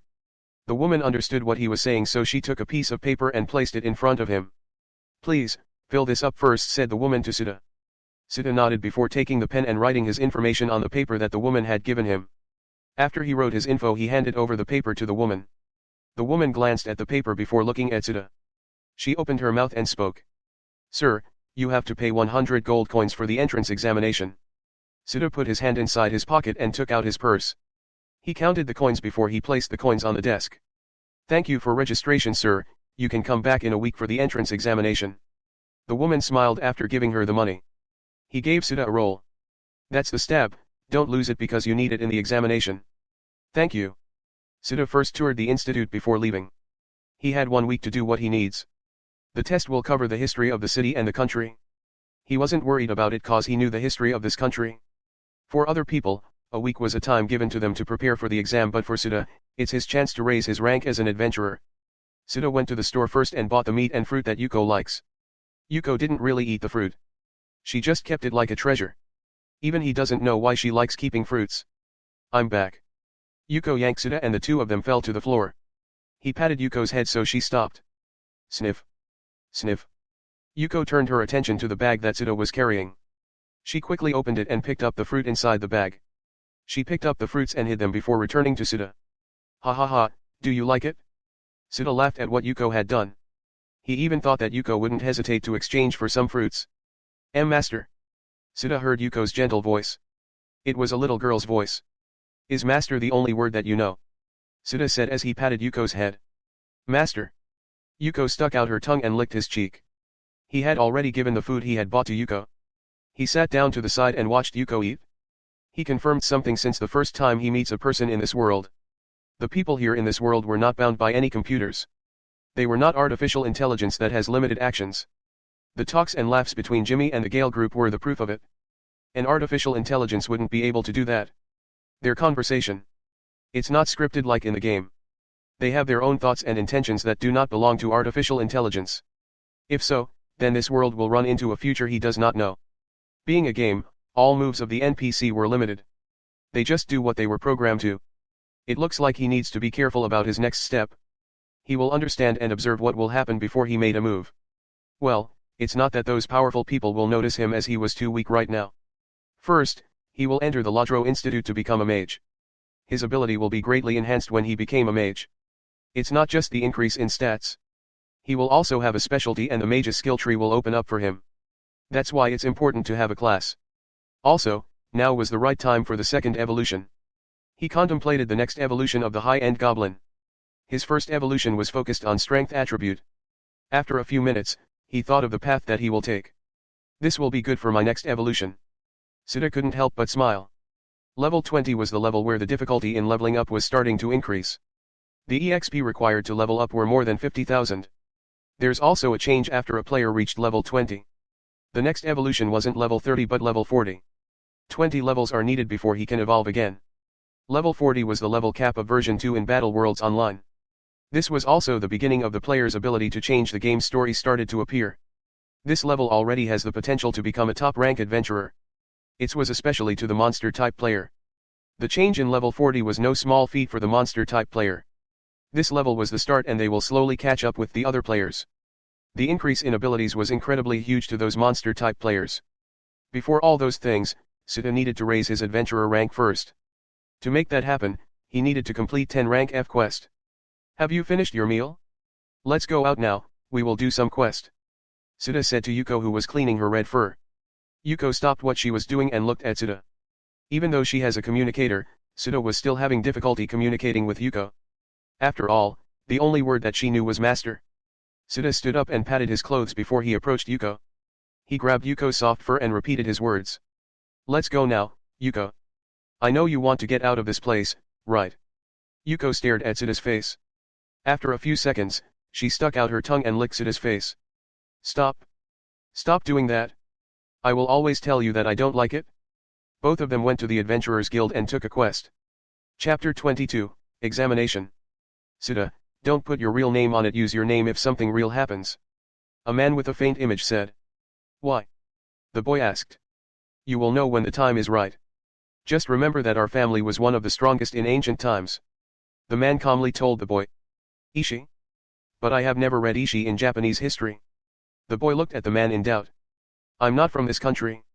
I'm from a far distant place. Go ahead and play. The man looked at the cloud before he said. All right, Grandpa. Blood? Is this your chosen name here in this game? Yes. Next time when something similar happens then use your real name, Suda Ishi. There will be people who will help you because you are an Ishi. I understand. No matter what happens don't forget what I had said today. Suda woke up early in the morning. He quickly got up and took a shower. Afterward, he came down and ordered breakfast. The same as always. He said loudly for the waitress to hear. The waitress understood what he was saying so the waitress went inside the kitchen.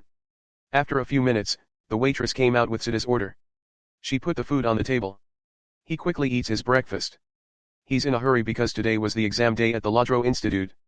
Right, today the test will be held. He cannot be late on this test because it depends on whether he enters or not. Since it's the examination day, this only means 1 week had passed. A lot of things happened this week.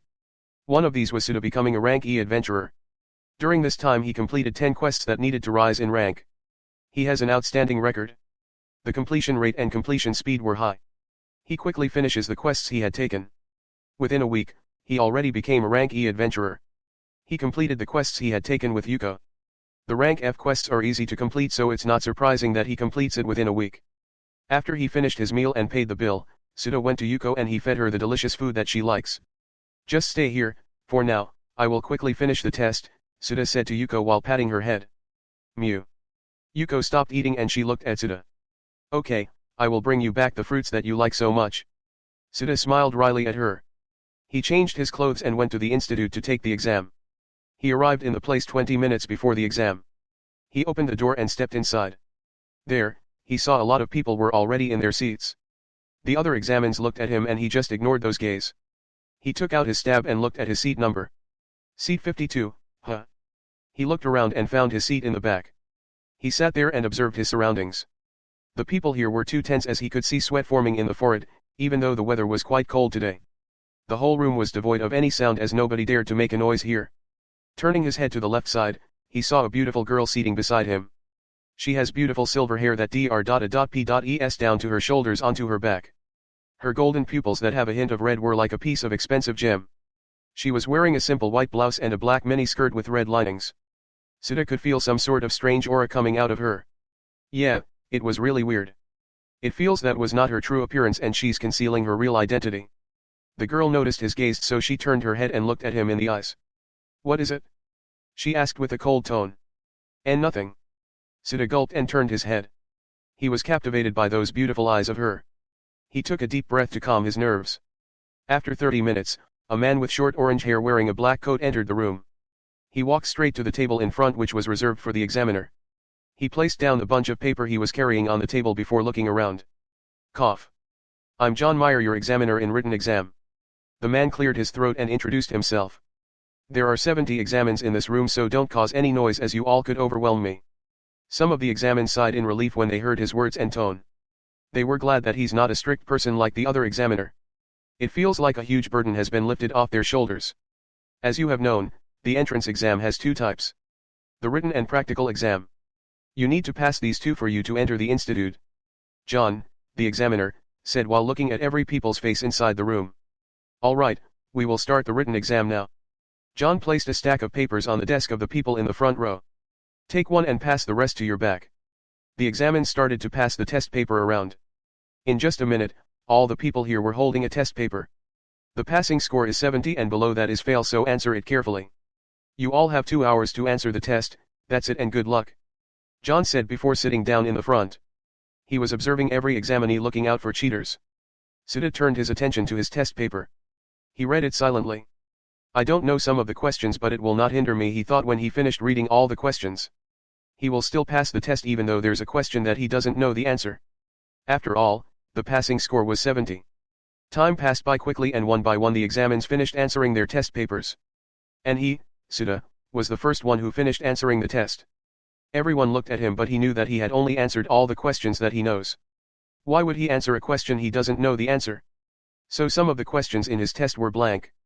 Since you've all finished before the time, you can go now to take the practical exam, Johan said as he arranged all the test papers. The girl beside Sita stood up as soon as the examiner said those words. Sita looked at her as she leaves the room. He then also stood up and leave the room. The others followed them and went to the place where the practical exam will be held. The practical exam were the place where examins going to showcase their skills and abilities. They were in a very wide place. Dummies for practicing close combat were neatly arranged at the corner. There were also weights and shooting targets here. This place was one of the training grounds of the Ladro Institute. Those things that needed in training were all made from tough materials. It couldn't easily break or shatter. Even using a yellow equipment wasn't enough to break those things here in the training ground. The examins were gathered in the center of the training ground. In front of them was a man wearing a black tank top. His muscles were bulging out of his clothes. Yo. I'm the one that's going to test you. The examiner said with a smile on his face. I'm going to record your abilities here and check if you're really eligible for the institute. Sita knew that as long as a person knew some skills or have enough firepower, that person will pass the exam. It's a simple test to check the potential of a person. Right now, he has 3 spells in his arsenal. Ice Shot and Fireball were enough for this kind of test. Who wants to go first? The examiner asked while looking at the examins. Me. Sita raised his hand while walking to the front. Okay, as long as you've hit me, that's enough. I will give you 1 minute. The examiner said with a smirk. He then placed an alarm. Sita nodded and the other examins took a distance away from the two. I'm going, Sita smirked and he dashed towards the examiner. He doesn't need to defeat the examiner, he just needs to showcase his abilities. He knew that even if he used his full power he wouldn't be able to defeat the examiner. Sita opened both of his palms and cast 2 spells simultaneously. Ice Shot. The 2 spells went straight towards the examiner. He was surprised for a second, but he quickly regained his composure. He lifted up his thick arm and waved it towards the 2 spells. Bang. Bang. The fireball and ice exploded in his arm. But it didn't leave any scratches at all. Sita expected, so he once again dashed towards the examiner using the skill dash. You are going for close combat? The examiner looked at Sita, who arrived in front of him. Of course, after all, this is my specialty, Sita said, and he threw a powerful punch containing his mana. The examiner tilted his head and avoided the punch. Then he noticed a light above him. He looked up and saw 2 fireballs going straight at him. Good. The examiner smiled and took a deep breath. Powerful mana burst out of him. Pouring his mana, he blew the two fireballs away. He then quickly waved his arm toward Siddha. Siddha bent his body, barely avoiding the arm of the examiner. He kicked the ground and using his feet as a medium, he cast Ice Shot twice. He then opened his mouth and fireball came out. This level of control. The examiner crossed his arm before him to block the spells. Siddha was about to attack again when a powerful aura swept out. He then saw a fist appeared in front of him. "You're still smiling, huh?" The examiner said as his fist was going straight to Siddha's face. The shadow of his fist slowly covered Siddha's smirk. Suddenly. Ringig. A sound of alarm echoed in the whole training ground. Part 1 of the series ends here. If you enjoyed it, please give us a like and subscribe so we can be motivated to make even better videos in the future.